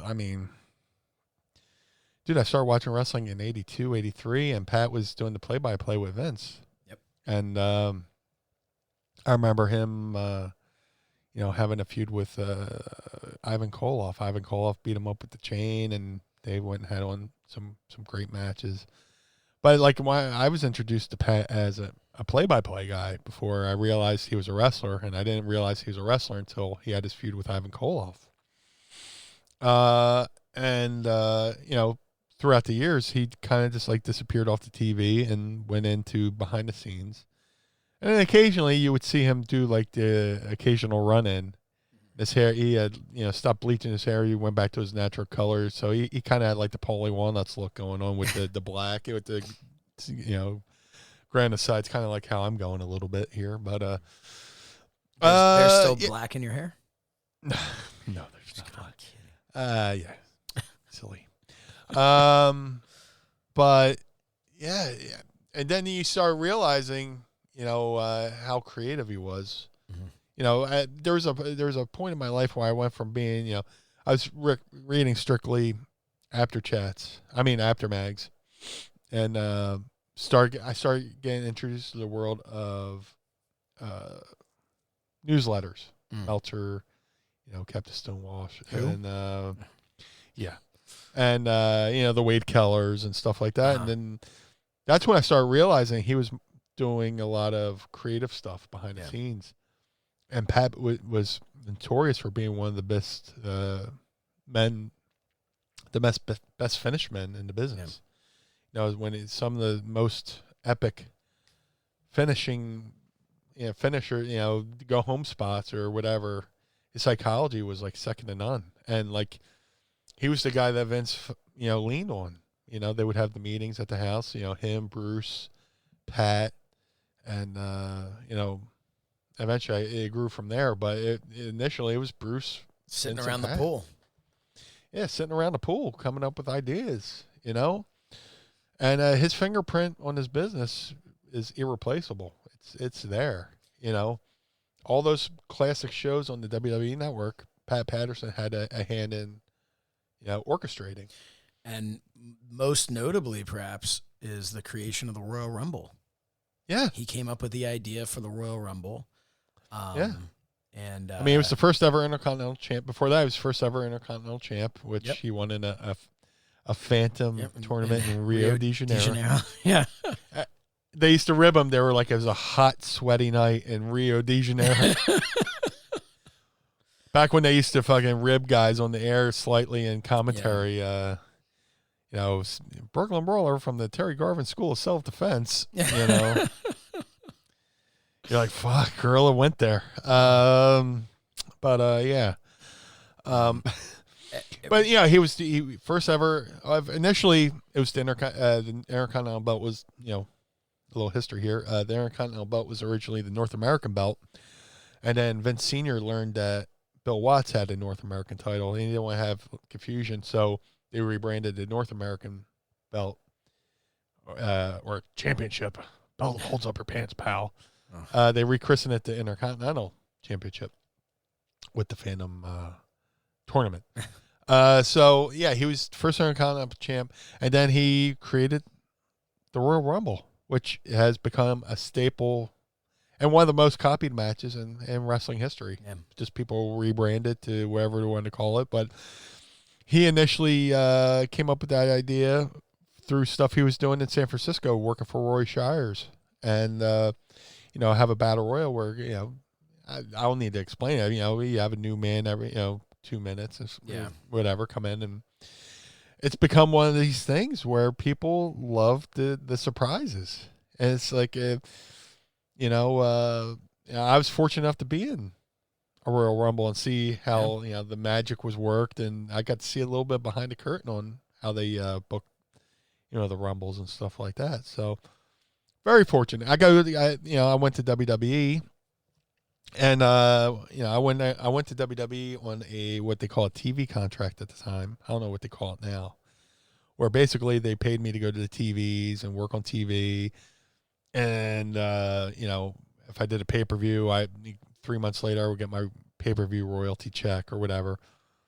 And there was this one fateful day, WWE was running a house show in Philly, and I wasn't on the house show loop. I was just doing strictly TVs. So I go they had a show in Philly at the Wells Fargo Center, or Core State Center back then, or the First Union Center, or whatever the fuck it was. And I show up. I just show up to say hi to the guys, Hey, what's up? Blah, blah. And there's Pat Patterson. He goes, hey, what are you doing here? I was, oh, Pat, I live here. I just came by to say hello. He goes, you bring your gear? Absolutely, I brought my gear. That's the one thing Al told me, always bring your gear. You never. He goes, we'll have you go out to get your gear. You go out with Job Squad, because I was part of the Job Squad. So he had me go out and manage Scorpio and Bob Holly versus Edge and Christian, with Gangrel. Mm-hmm. And if I hadn't shown up and Pat hadn't seen me, he wouldn't have put me on that one house show. It's so cool. I say this all the time. I debuted for ECW in Philly. I was born in Philly, debuted for ECW Philly, debuted for WWE Philly, made my first house show appearance in Philly, WrestleMania in Philly. Okay. So we do that, and I go home, think nothing of it, and then I get a call that, I guess Too Cold Scorpio had been released, and they were having these matches around the loop, and they plugged me in the Scorpio spot, and they put me on the house show loop, which then, if you worked in WWE, you want to be on TV, you want to be a pay-per-view, but the house shows are where you made the real money, And if it hadn't been for Pat Patterson getting the idea to throw me, hey, go to the ring with the Job Squad, manage them tonight, they might not have gotten the idea that, hey, we can plug in Meanie into the Scorpio spot, tag with Bob against the Brood, and we went around the loop. So I owe a good part of my income, my WWE income, to, Pat Patterson saying, hey, go get your gear. You know what I'm saying? Yeah.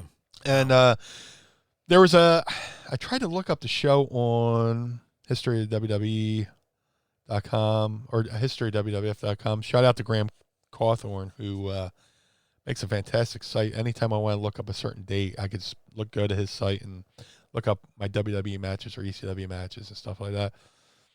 But there was we're doing a house show loop in '99. I want to say it was in Florida. It's set like an hour south of Tampa, and Stevie had just joined WWE, and on this show it was going to be me and Stevie Richards versus Midian and Viscera in a tag match. And we were doing the job, of course. And but everybody in the room allowed me to have a say in the finish. We thought of like the stuff and we couldn't think of a finish. So I came up with the idea of like they we all agreed, get the heat on Stevie. Had me do the hot tag, and I do hot tag DeMeanie, come in. If anybody's ever been in a locker room and heard somebody call a go home spot, it's like, okay, I'll come in and punch you. Bing, bong, boom, biggity, biggity, biggity, Yep, slip on a banana peel. Yeah. I literally did that with Mr. Ooh La La once. Yeah. Where I pulled out a banana peel, put it in the ring, and he slipped on it. I have been waiting the entire episode to figure out how I could work into the fact that I had a banana peel sitting on my desk. Because I ate a banana right before we came on here because I didn't have time for lunch. And I'm not glad. And I was wondering with Pat Patterson, there's no, I only wish I had a bushel so that I could refer to them as a banana. Yeah. But yeah, continue. Shout out to John Moxley for making the banana reference. Dude, that got me. That like touched my heart when that happened. It was really, that was cool. That was a really cool moment. It was awesome. But yeah, continue. Yeah, so we all agreed that like we're all stalling on the finish. Like, how do we do the finish? And I'm a tag team guy. I like taking pride that most of my career has been tag team wrestling, and I love tag team wrestling as an art form.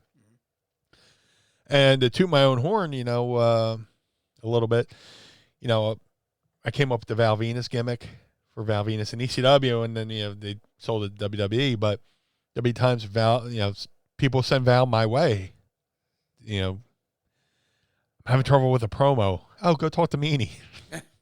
That's kind of like the rib. He would find me in the stands and come up to me. I need an idea for a promo. Oh, wow. And then, like, I would be driving with Al, and he's having ideas for hardcore matches. I would throw him ideas for a hardcore match. I'd watch him that night on the house show do this shit we talked about in the car. So that was kind of cool. So I was getting the game, I was like, hear me out. Let's do this. Heat on Stevie. Hot tag to me. Come in. Punch, punch, punch, punch, punch. Run you together. Typical babyface shit.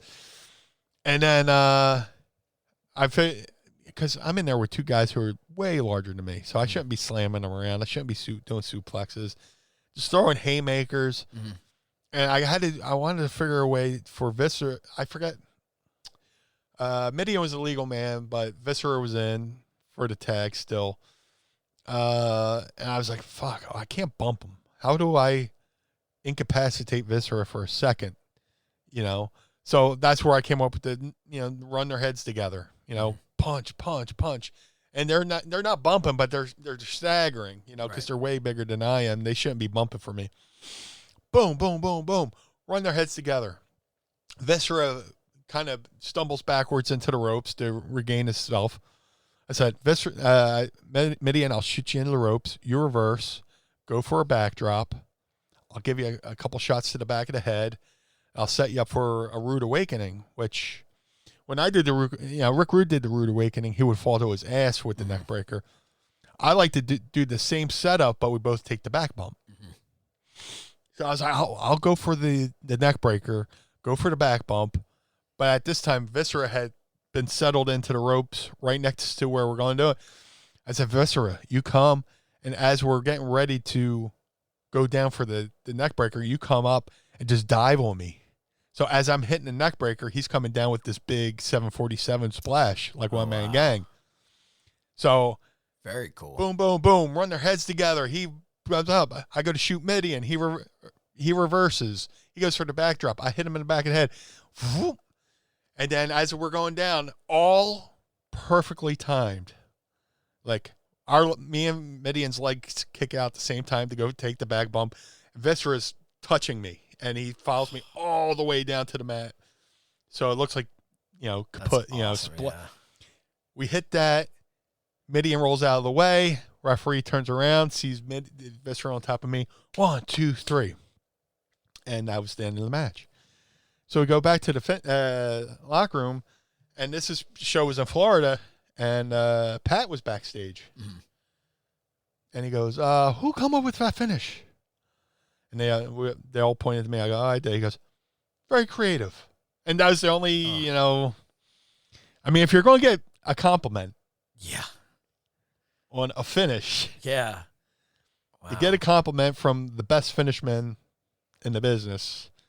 I wish I had something to print out to put on my fridge. Put that on your resume. That's put it as like a gold star on my test, Yeah. It's just well, I've said for the last, small victories. 30-something weeks that we've been doing this, the more I've gotten to know you, the more I absolutely feel like a producer role for a major wrestling company just has to be in your future. I think you're just, and we've talked about that before, that there's aspects sometimes when you think of a guy's character, like no one's going to think of the Blue Meanie character and go, that's our catch as catch can, but it doesn't, but you have the mind for that storytelling.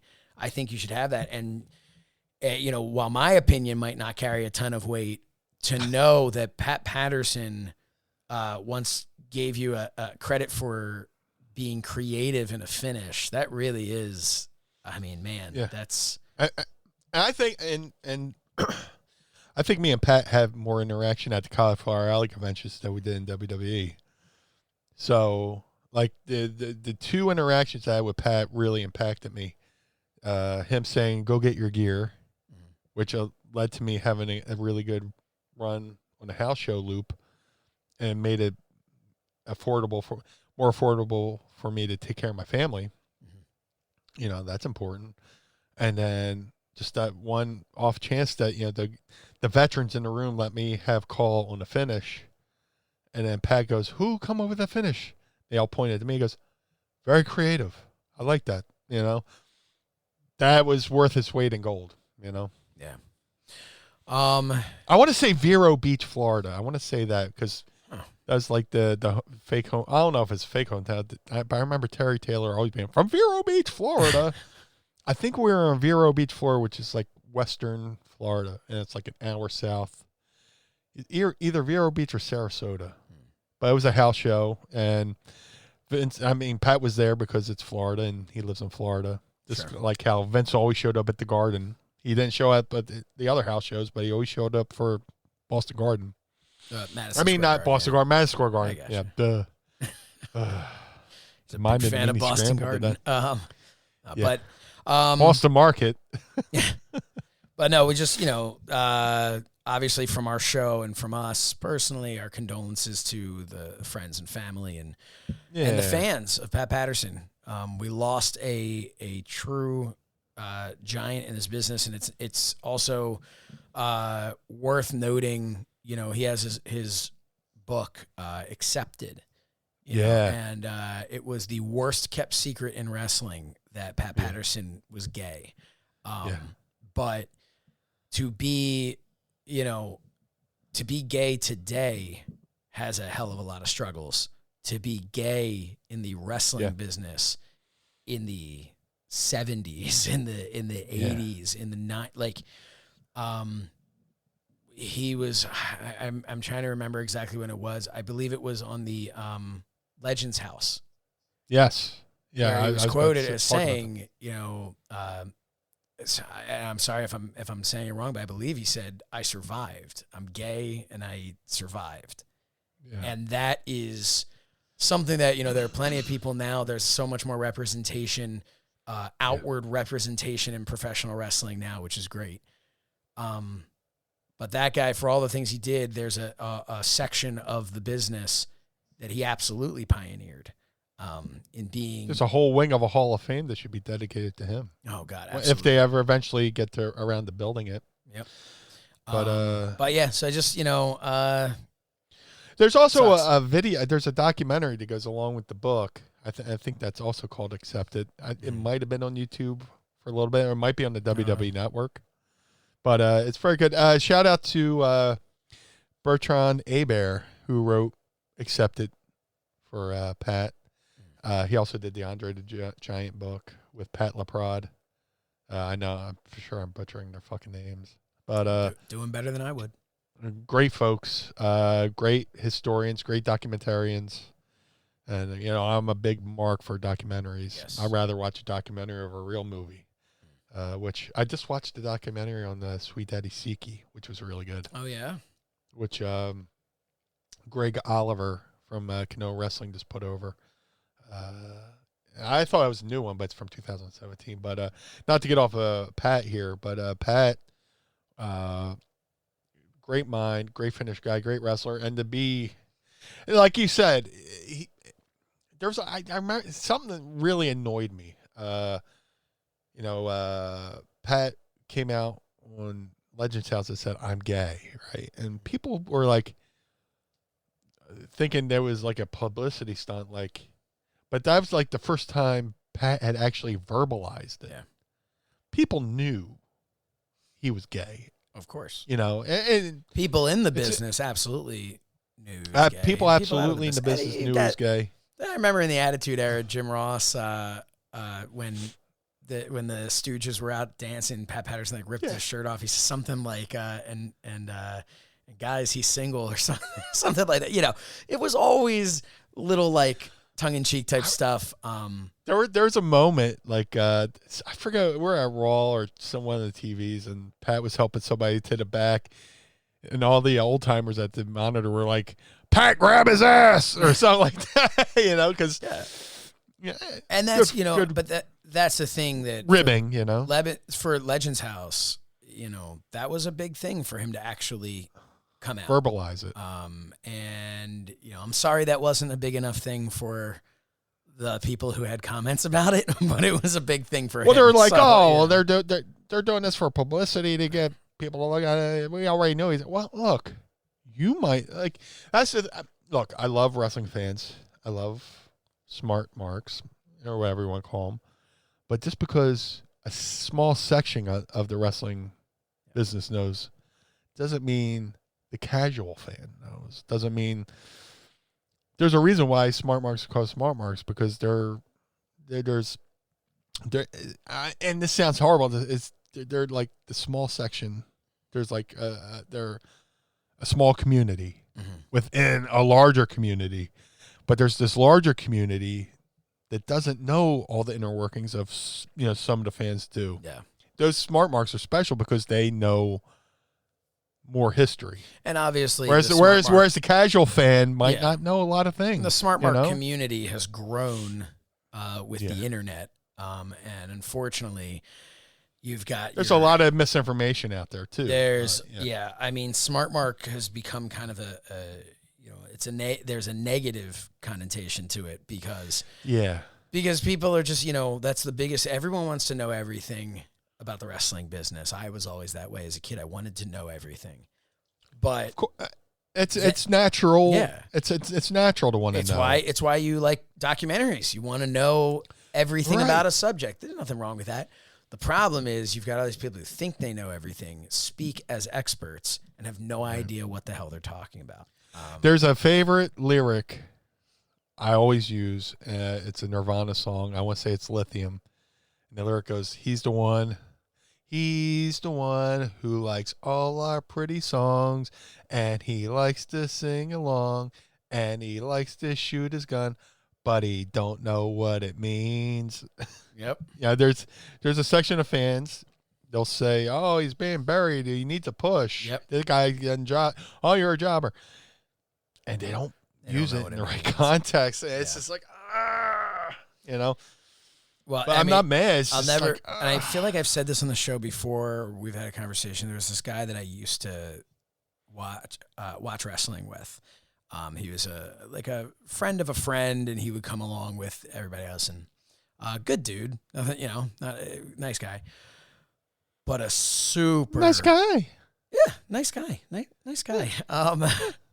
But he super Mark, and super smart Mark. Super Mark. And he thought he knew absolutely everything. And I remember watching AJ Styles versus Chris Jericho at WrestleMania with him, and Chris Jericho beat AJ Styles. And I remember him just going, they buried him. They killed him. He's done. And I'm just thinking, I was like, because he lost to Chris Jericho at WrestleMania, I wish I would have been so lucky as a wrestler to have lost to Chris Jericho at WrestleMania. Right. And as we all know, obviously AJ Styles was never seen or heard from again after that. But it was this it was with such disdain and such conviction of they're burying him. They want to, and it's like, No, they're not burying him. Someone had to win, someone had to lose, and it's a lot more realistic that he was so close to beating Chris Jericho, but he didn't. But Chris Jericho's Chris Jericho, you know? And that, so to me, I always think about that. But to circle back and put a nice bow on the legacy of Pat Patterson, absolutely, we would never be able to do it justice to just talk for a few minutes. But just want our condolences. Yeah. Obviously, you know, we've talked about a lot of times, you know, we're friendly with the crew over there with Conrad Thompson shows, and and you know, they've all obviously, you know, Bruce Pritchard incredibly close to Pat, but I know they've all had the opportunity over there to get to know him. I know they're feeling a loss. And just, you know, want to just again, our condolences to everyone. The wrestling business lost another great one, a pioneer in many senses of the word. Yes.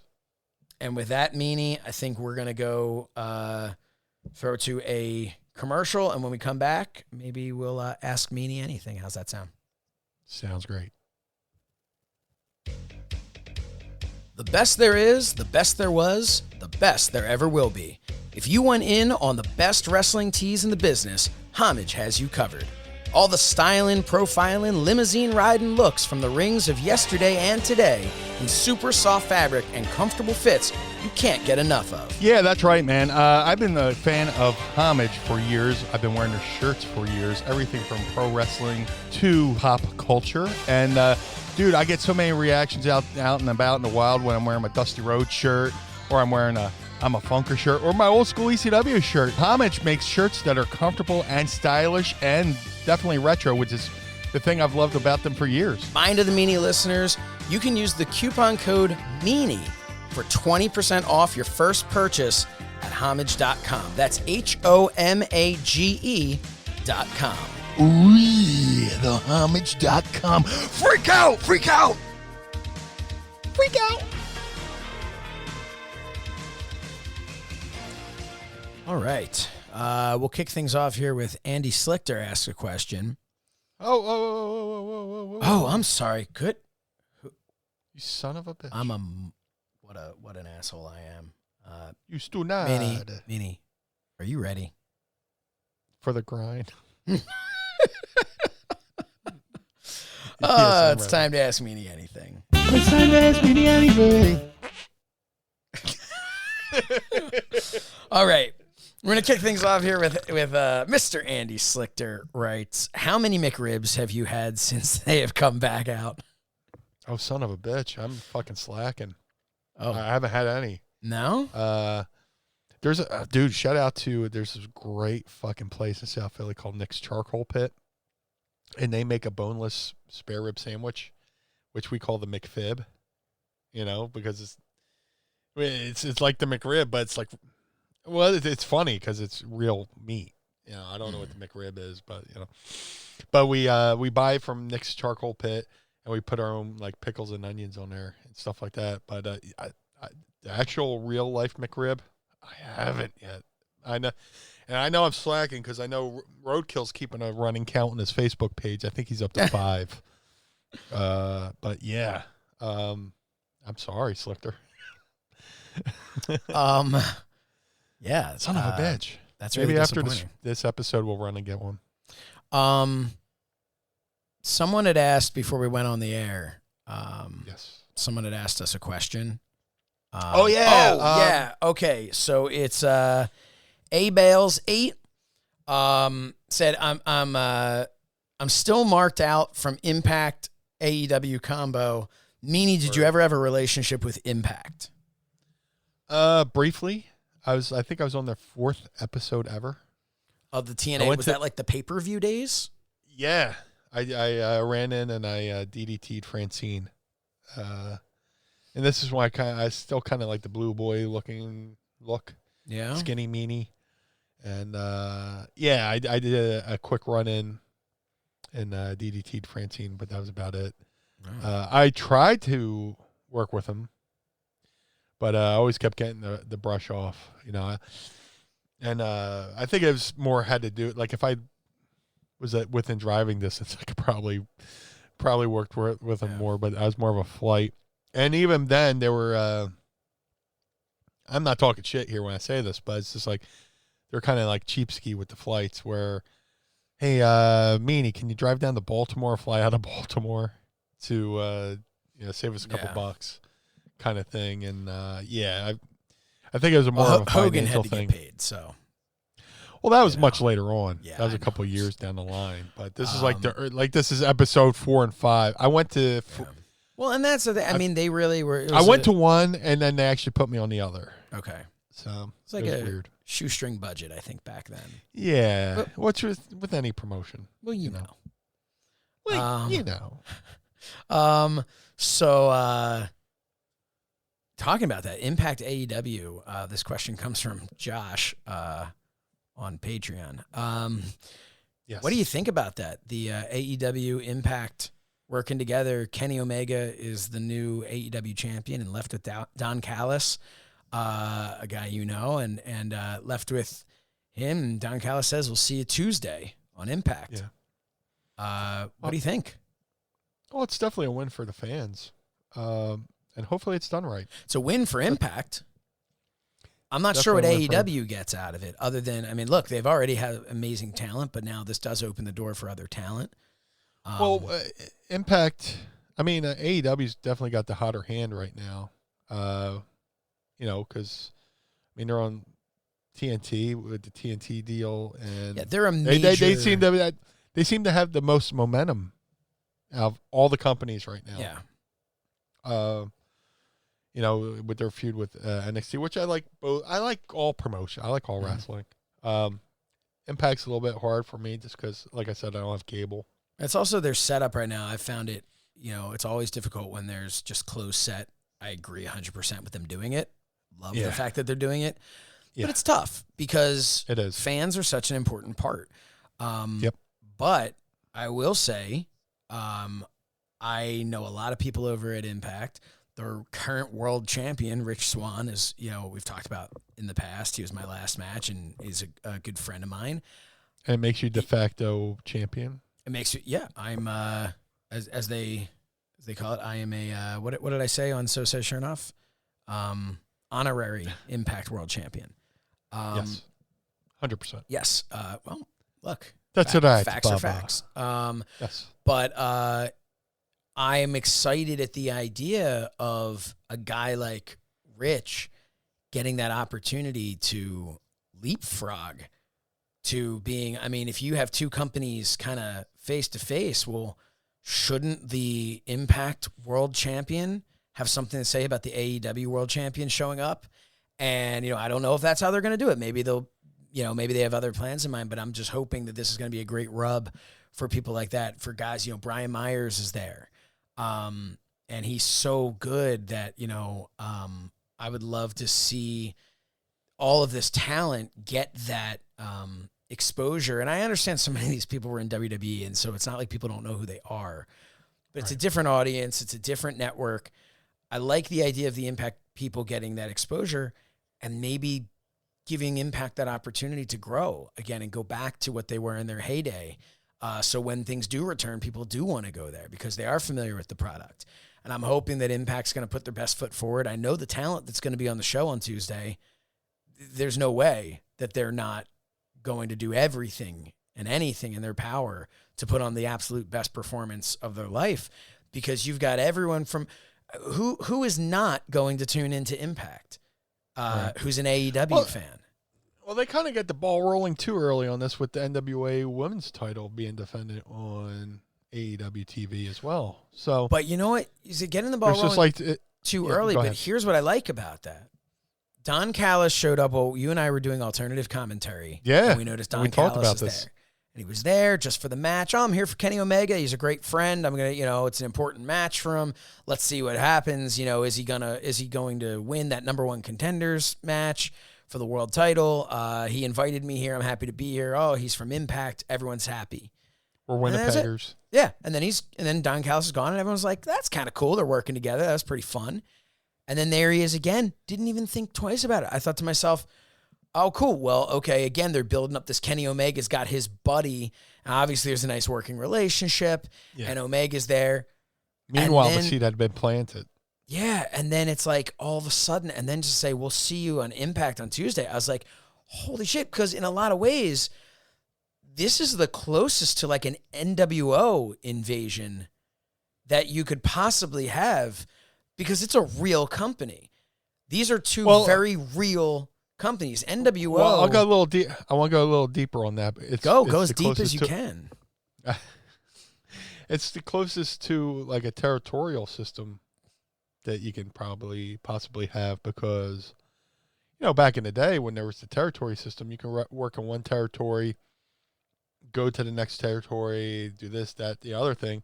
Meanwhile, we're in a pandemic. A lot of people are running shows. There's no house shows anywhere. Mm-hmm. So if you're working 1 day a week, like a territory, you could go over to Impact, get an extra paycheck. Yeah. Work over there. Now, if Billy's been doing stuff over actually on Fight TV with the United Wrestling Alliance, gimmick alliance, and that's another paycheck. That's another thing. Eventually, ultimately, what I would like to see is, AEW, Impact, NWA, and then bring in Ring of Honor somehow, because Ring of Honor, whether a lot of people know it or not, I mean, the smart marks know this, but Ring of Honor was very instrumental in the All In pay-per-view, which initially, was getting the ball rolling for AEW. Mm-hmm. Now imagine all these promotions coming together and having one super card. Yeah. Eventually when the world opens back up, And that's the one thing. It's got to fantasy booking, to me, my hope would be that we have a nice slow burn on this invasion. Emphasis on the word slow. Let's not rush this. Let's do it slow, because you know what? My first instinct was, oh God, we have to wait till Tuesday. And then I thought to myself, how cool is that? That my first instinct was, crap, I want it now. And I have to wait. And guess what? I will be watching on Tuesday. Yeah. Because I want to see what's going to happen. And it's a big deal to me. AEW, they did it right by establishing themselves for over a year. Mm-hmm. Impact has been around for a very long time. These are two legitimate companies, and Impact has been, it's down. It should be, for the amount of talent that's there, it should be so much bigger than it is. And I hope that this is going to be the opportunity for them. And I hope that, I'm curious to see what's going to happen on the other side for AEW. What does AEW get out of this? Well, they get a women's division because that's true. Impact's Knockouts division is great. Probably it's the best women's division in all of wrestling right now. So maybe NXT. There's that opportunity. The one thing that I would say though, if I could change some things, is don't. The NWA title being on AEW, I haven't cared for that. I would have rather have had only the AEW championship defended against NWA talent on AEW, and in turn, AEW talent has to go to NWA. And I get that they're not running their weekly show right now, but that AEW talent has to go to NWA to challenge for the NWA title. Because the thing is, it should always have that feeling of, when you're in our house, the AEW title is that's what matters. Your NWA title doesn't matter. And then in turn, when we're in NWA, now you're here in NWA in our house. This is the championship. Your little AEW belt, that's great over where you are, but that doesn't mean as much here. And that's, I just want to see, I want to see something really positive come out of this. And so far, AEW hasn't really let me down creatively. Yeah. And so I'm interested to see what's going to happen. But I want to talk about the scary thing about, like, when you do all these promotions work together. Sometimes I'm not poo-pooing anything. Mm-hmm. I want this to work. Yeah. I'm going to say that. But I've seen this before. In the 80s they had Pro Wrestling USA, where it was Crockett, Memphis, Vern Gagne, all these different promoters and promotions coming together to go up against, the evil Vince. Listen, and with that, there's way too many chefs in the kitchen, and sometimes, okay, I want my show profiled over more than that show. Or sure. Like Memphis thought, Crockett was eating up too much airtime, and then AWA was like, why is Memphis getting all this airtime, and this, that, and the other thing, and it led to them. They eventually had one group show in the Meadowlands in 84, 85, and then it just fell apart. I remember because there's too many chefs and nobody could agree on the things. Hopefully, this doesn't turn into another situation like that. I remember where everybody goes as a young kid watching Raw, and I remember this dude, big guy, in Daisy Dukes, coming out with his partners into the ring, and from this little place called ECW. Yeah. And, so that was one of the first things I thought of too, was, that's something you were a part of.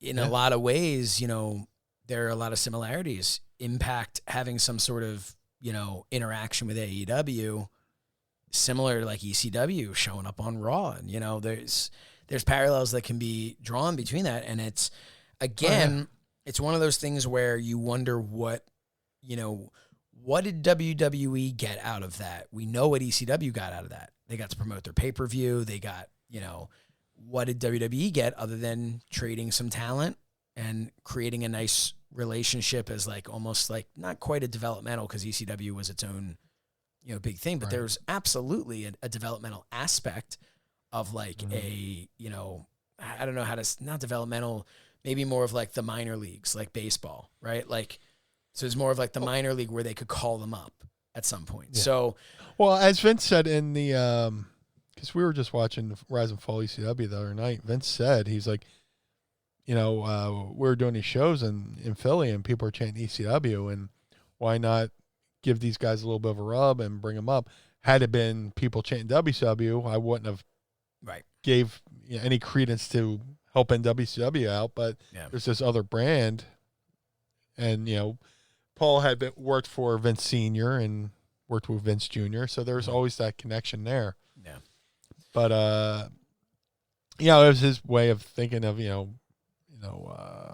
helping an upstart promotion out.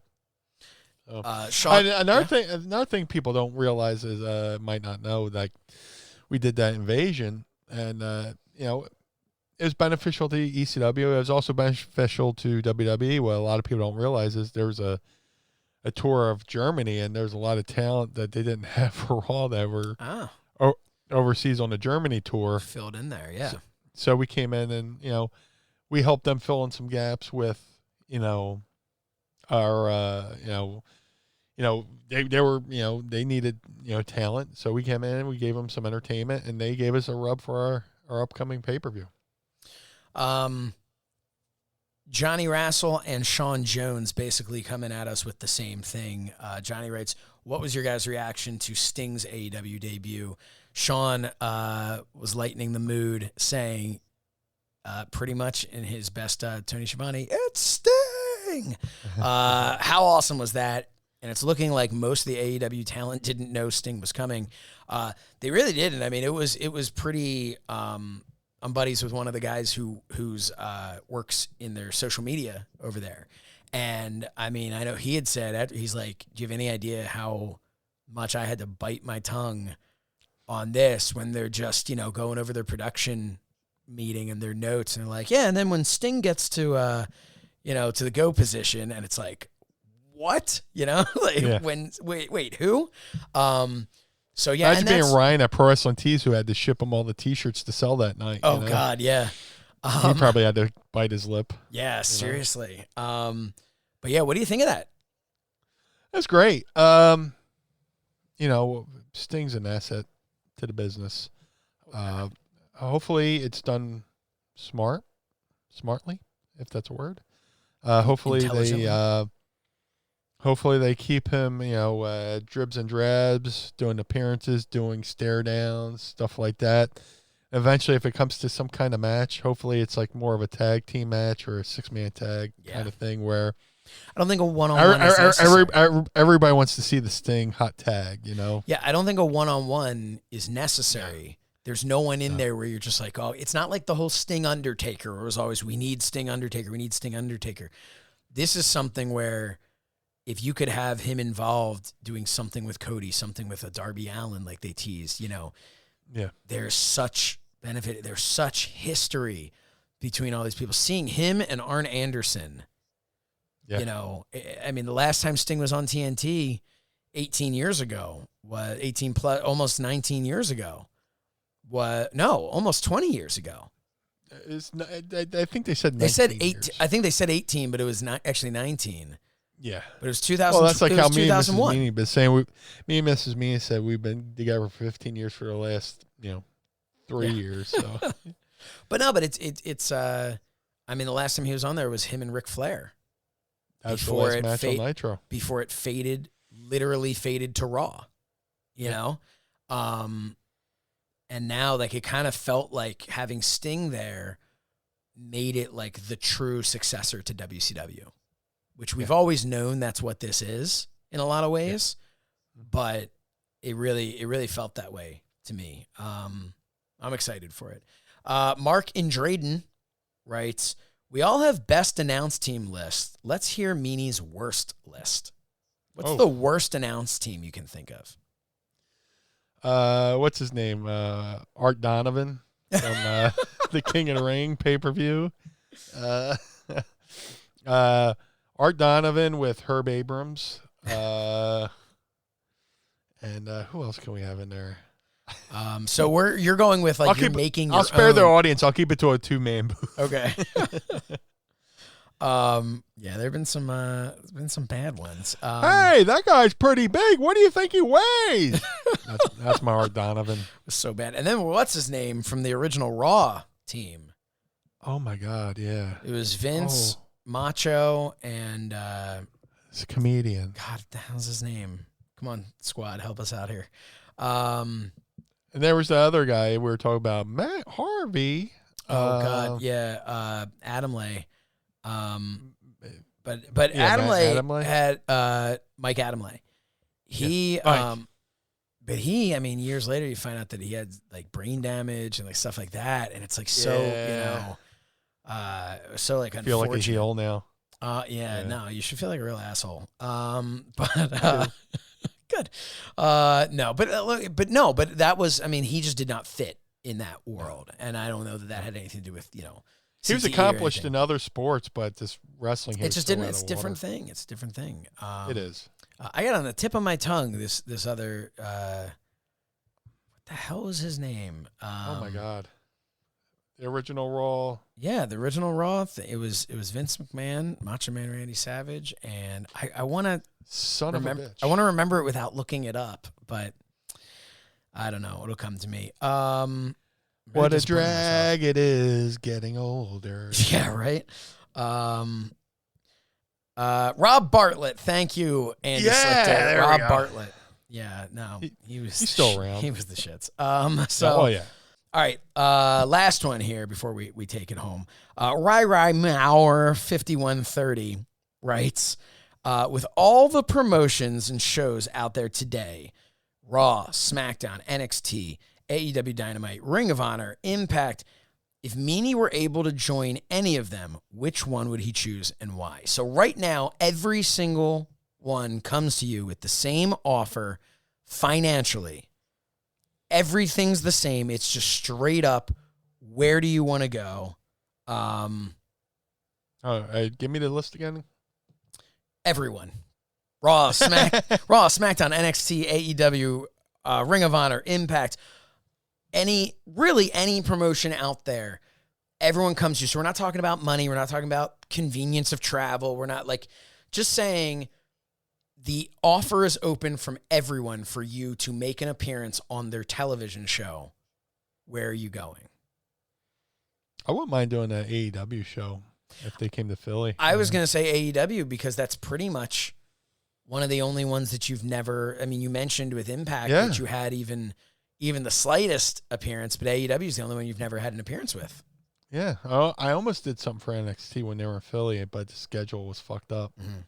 Because their very first show in Philly, they had some ECW. They had Joey Styles there. They had Mick Foley there, and they wanted me to come out and do something with Bull James at the time. But my schedule, I was like, motherfucker. I was so pissed I couldn't do it. But if AEW came to Philly, I would love to do something there. Yeah. And you will. Yeah. Plus, I like AEW. I like the promotion. I like everybody there.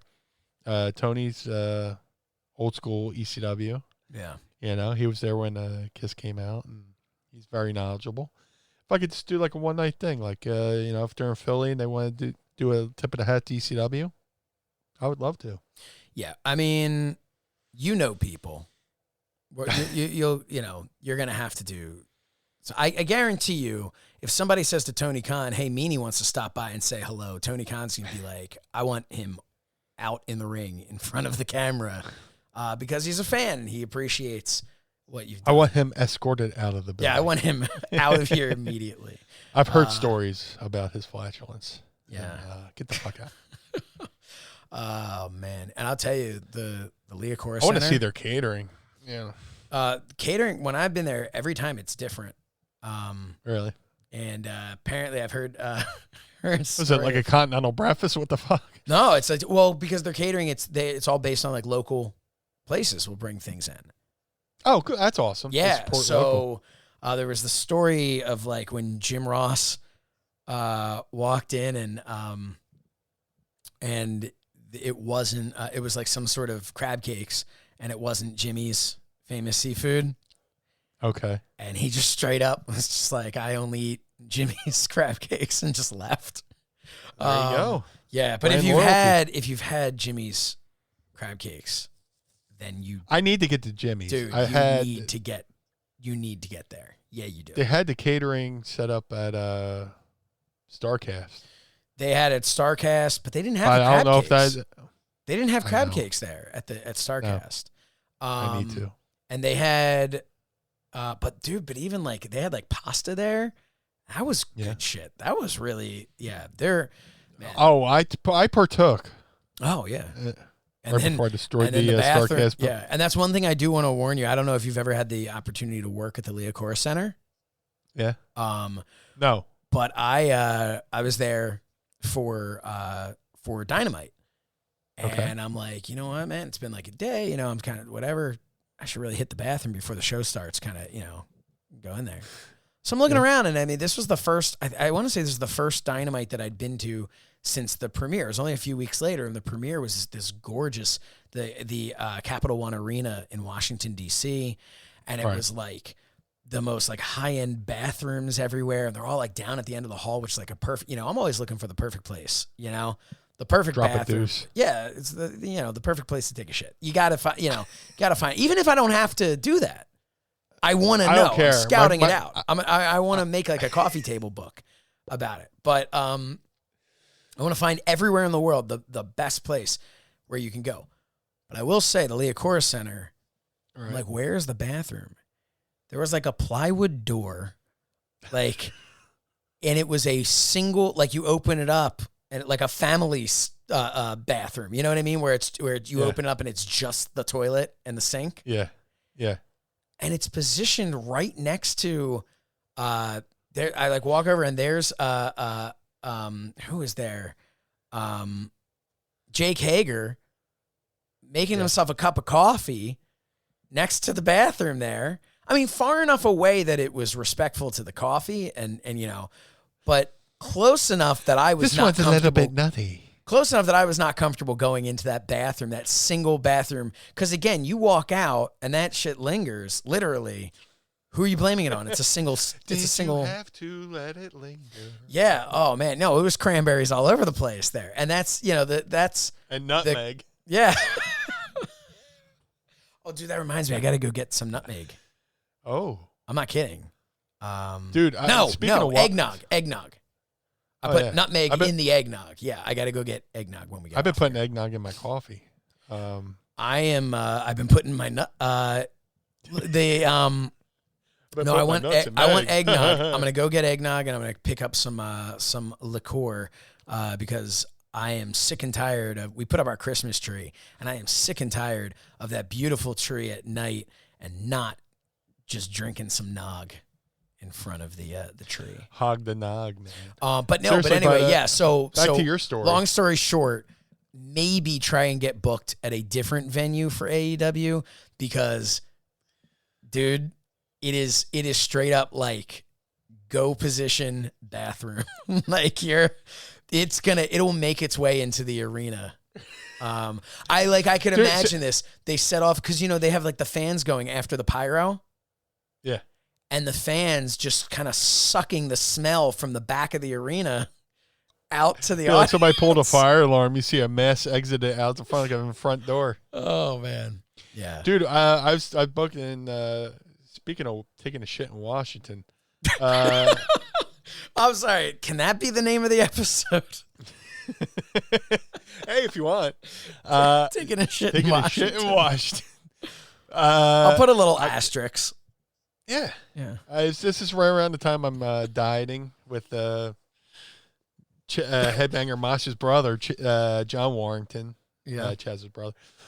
And I'm taking all these kind of fucking pills and stuff like that. They're trying to make my body more alkaline on the inside. But like the show was in Washington. It was close enough that I could just drive from Philly down there to do the, TV that day. So I take my vitamins in the morning, have my breakfast, I hit the road, I drive to Washington, and like 10 minutes outside of Washington, I was like, oh man, like my stomach goes, I'm like, oh, so I gotta take a shit, right? So and these were like monumental shits at the time. It's like I was shitting battery. Yeah, that. Yeah, just a little. You're just driving along and little. Yeah. So I get to the building.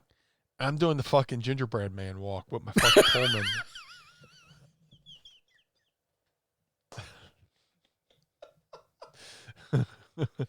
Oh, I don't know why that got me so much. I get out of my car. Like, I'm driving. I'm like, I look like a fucking ironing board driving a car because I'm just stiffened up. My cheeks fucking clenched. I get out of the fucking car. I get my bag out of my car. Walking like a gingerbread man. I was doing the gingerbread man walk. When it's like when you're taking a shit and there's no toilet paper and you have to fucking do the gingerbread man walk over to fucking the closet to get another roll of toilet paper. Or when you got to. Never thought of it as the gingerbread man. That's great. Yeah, so like I get to the building, I'm doing the gingerbread man walk. I can't find a bathroom. And I'm like going, I walk down this hallway. Nope, not there. And we walk down this hallway. Nope, not there. Eventually, I eventually find a fucking locker room. Go in the bathroom. I sit down, and it's like I opened up a fucking trap door. And just, whoa. I think you have that sound effect. Yeah. Well, I did, but I'll just go with. Yeah, it's just like that. And unbeknownst to me, the next stall over was Headbanger Thrasher, and he goes, I just fucking, dude, I don't even think my cheeks touched. I think the shit hit the water before my cheeks touched the fucking seat. And Headbanger Thrasher goes, Jesus Christ! At the sound, and it's like, he sold it. It's like, oh my God! It's like a fucking elephant in the nose. And I was like, dude, I've been fucking taking these vitamins. He's like, oh yeah, Chaz's brother, right? I was like, yeah. I've been taking all this fucking like cod liver oil and fucking all this stuff. And just side effects, gas with oily discharge, stuff like that. Fucking, it's like Exxon Valdez. Fucking, there's a fucking duck swimming in it. It's like fucking somebody got some Dawn dish detergent, start cleaning off a duck after I took a shit. We've got our Patreon members who are writing. Like there have been twice. I think Sean did the other one, and then Andy Slichter wrote. That's a shirt, or that should be a shirt. I don't know. I was gonna say to Andy, you have a shirt or a shart. Andy can just go ahead and make it. It's his own idea, but Sean, man, you got to let us. If it was you got to let us know which thing, because it popped up and there's a little delay. So I don't know what it was earlier in the episode that you said needs to be a shirt. So let us know that because we're not above putting out shirts having to do with anything. I know I shot down the Gambled and Lost shirt like last week. What happened with that? I don't know if I should. I mean, like half our shirts are fucking poop references. It's like, I will say, Wreck Every Bathroom and Leave is our highest selling. That's true. That's the Gorilla Monsoon in me, not wanting to go to the well one too many times. Yeah. Well, you went to the well one too many times, yep. and people look at it and go, oh, man, there's a lot of poop references. Well, I mean. Like, there's a part, like, where, dude, I used to talk about taking a shit a lot on Twitter until, like, one of my friends, like, who, somebody I really respect goes, man, you talk about poop a lot. And I was just like, ooh, maybe I should fucking take my gas off the fucking, foot off the gas pedal on that. I don't know. I think the tweet was like, man, I just shit out my spinal column. And the person just went, and my friend, actually it was my friend from my friend Amy from Ghostbusters or Ghost Hunters goes, man, you talk about poop a lot. I was like, oh, maybe I should stop talking about poop. You know? I mean, no offense to her in any way, and but it seems to work for you. Yeah. So maybe we'll she's like, she's like, I should not look at your Twitter feed before I have dinner. You talk about poop a lot. I went, all I'm saying is Gambled and Lost with a pair of tighty whities and a streak down it. I mean, that's a shirt. No, you need a craps table, like in Vegas. A craps table. I don't know if you even meant that, but a craps table. Yeah, I gambled and lost. It could be a craps table, you know? Yeah. So it's like a double entendre. Yeah, exactly. No, I got you. That's amazing. It's not a straight up shit reference. Andy? But the number that it falls on, it's got to be like a brown. 2? Like a brown. And it could be a wink, wink, nod. And sometimes subtlety. There's a difference, but there's a difference between making love and straight up fucking. You know, you gotta make love with these shirts. You can't just straight up. They can't straight up go, you're shit. But if you say you gambled and lost, and it's the ball's on the brown number 2. Yeah, Slichter, are you listening to this? Just it's a go. Do you hear what dude? I've been singing like this whole show. Do you hear what I hear? Hey, we're getting into the holiday you spirit. Smell what I smell. All right, another Christmas shirt we got going on. Do you smell what I smell? And Sean's apparently was Meanie sitting on his giant balls, which, I mean, it's almost offensive that we haven't had that shirt yet. I farted 45 minutes ago, and it's still fucking in here. I did a chainsaw fart. I was like, man, I paused to see if you were fucking selling, and you didn't hear it. I didn't hear it. Do you remember when it was? Because I'm sure it will show up on when we remove my audio and just hear yours. I failed you again by not setting up a fart mic, but it's just like my biggest fear is I'll set up the fart mic and Mrs. Meanie come in and grab the mic and go, hey. That's another thing. I don't want to get hit. Like, she gets hot when I talk about poop and fart a lot. So, right, now I'm trying to find a balance. Yeah. Okay. Well, craps table. It'll be subtle. Craps table with a brown number 2. Brown number 2, and maybe a blue ball. Yeah. See that? Now we're cooking with gas. Yeah, man. Well, welcome everybody to the Mind of the Meanie staff meeting. Where, we're going. It's like our staff meetings are like Cartman with the stuffed animals around the table. All right, we're meeting adjourned. Oh man, but you know what? I think it's fun though for people who listen, and then when the shirt actually comes to Go Birds actually comes to fruition, you know, when they actually see this shirt, hopefully they feel like they were a part of this. But man, so, well, I think that about does it for Ask Meanie and for our merchandise. Fart smells like my fart smells like cream chip beef, like on a thing of toast. Shit on a shingle, which I could go for right now. Did you ever have shit on a shingle? Ever have what? Shit on a shingle. Shit on a shingle. One hot day, I got stuck on a roof, What? No, it's cream chipped beef. Nah. Which you put, dude. You got dude, it's amazing. But my grandfather used to call it shit on the shingle because he was in the Navy, and that's what they would serve every day. Serving up that shit on a shingle. Wow. Because like the toast was like a shingle. That's awesome. You know, and the stuff they put on it would taste like shit. But like if you made it properly, like the cream chipped beef. Oh, sure, if you do it the right way. And put on some buttered toast, it's fucking amazing. But they called it shit on a shingle. The last question that we're actually going to do is because James Sorensen, who is a Pod Squad, we got to make up. He is a Pod Squad Blue member. So he gets that last question in there. Although I think we can answer because we've answered before. He says, "Hey, Meanie, if you ever go work for AEW, who is the first person that you want to work with?" And I think we've Orange Cassidy. Orange Cassidy. You can get that shirt over at ProWrestlingTees.com/Mind of the Meanie. Yeah. The orange and the blueberry. Yeah. But yeah, I just want to do it. If I do a match, I would love to do like some kind of 6-man with somebody down there. I don't know.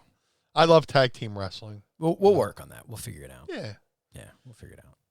Well, that does it for Ask Meanie, and that does it for Mind of the Meanie. I think this was a really good show. Very good shoe. Yeah. So any final thoughts, Meanie? Thank you, James Sorensen. Yeah, for going blue. You went full blue. Yeah. Thank you to every. You know, I know we've been putting over James, but a lot of people upgraded their tiers. So thank you. Shauna mentioned it too. Yeah, there are a lot of tiers in our Patreon group.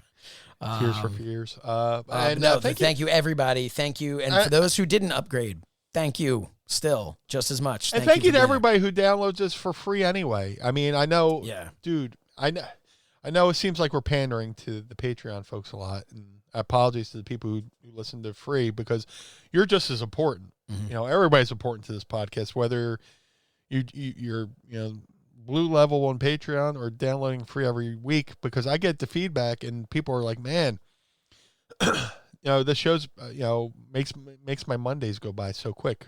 You know, we put the show up on a Monday. I know a lot of people are listening at work. My friend Donnie, he'll text me little blurbs from shit we do on the show. He'll just send a line to me in quotes that popped him. You know. Yeah. And if you listen to like, I shouldn't even smarten these guys up to it. There's a couple of times where I've been like one time you were talking about walking down. We're talking about weed, and you're talking about walking down the boardwalk with your mom and you're smelling weed. And you're like, I was walking down the boardwalk and I went, smoking a blunt. And you're like, oh, yeah, that popped my boy Donnie so much that, like, I tried to shoehorn that line into each episode. Like, I was doing this thing. I go, smoking a blunt. Just to pop my friend Donnie. Yeah. And so, on Mondays when he's working, and I have other friends who who are working, and they specifically listen to us. Oh, that's awesome. That's the idea. Yeah. That's the meaning behind this whole show, is to be there and help you get through your day. So thank you to everybody.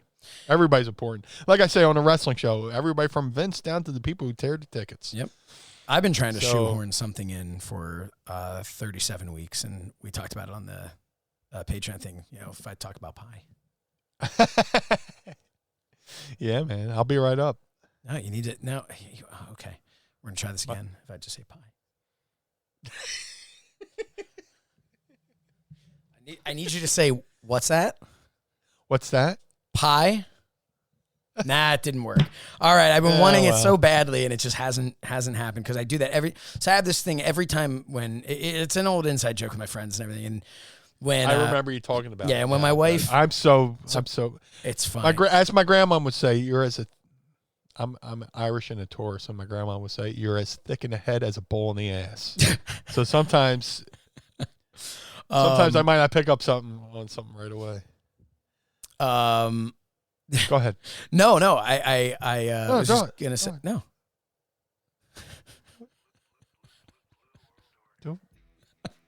I'm ready. Let's talk about pie. What was that? Pie. It's a thing. My wife wants to, every time she says something, she's like for Thanksgiving. There you go. I thought that was the applause button. For Thanksgiving, when we had 3 pies, and every time she'd be like, I think I'm going to cut the pie. And I'd go, what's that? And she'd be like, I'm not doing it. And all the time, she's just like, it's enough. And anytime anyone would say anything, I go, what's that? And she would just be like, don't say it. Don't say it to him. Don't, So I've just been waiting. Yeah, man. But anyway, thank you all so much. This has been an absolute blast. Yeah. Literally and figuratively. So, hey. Every week I go into a show going, what are we going to talk about? And then, like, you're hitting the exit music. And I was like, oh, that's it. There we go. This was a good one today. This felt good. Yeah. And we thank you all. Make sure to follow us on social media. At Mind of the Meanie across the board. You can follow us as individuals. I'm at So Says Shernoff, and he is at Blue Meanie BWO. Of course, there's also cameo.com/Blue Meanie. Blue Meanie? Right? Cameo.com/Blue Meanie BWO. BWO. Okay, Blue Meanie BWO. Go to ProWrestlingTees.com/Mind of the Meanie, ProWrestlingTees.com/Blue Meanie, and ProWrestlingTees.com/So Says Shernoff. Did I get that right? Yes. Okay. And Patreon.com/Mind of the Meanie. Pie? Join the party. What's that? Pie.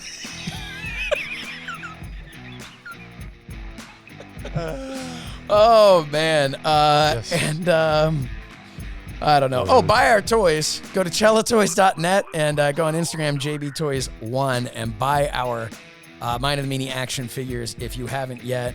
Man, this was a fun one, Meanie. Yeah, it was. This was good.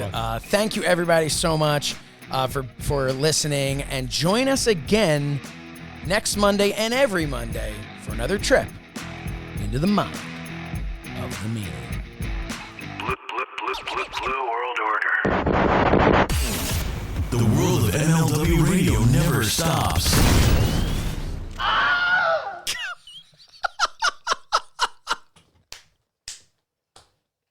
Scared the shit out of me.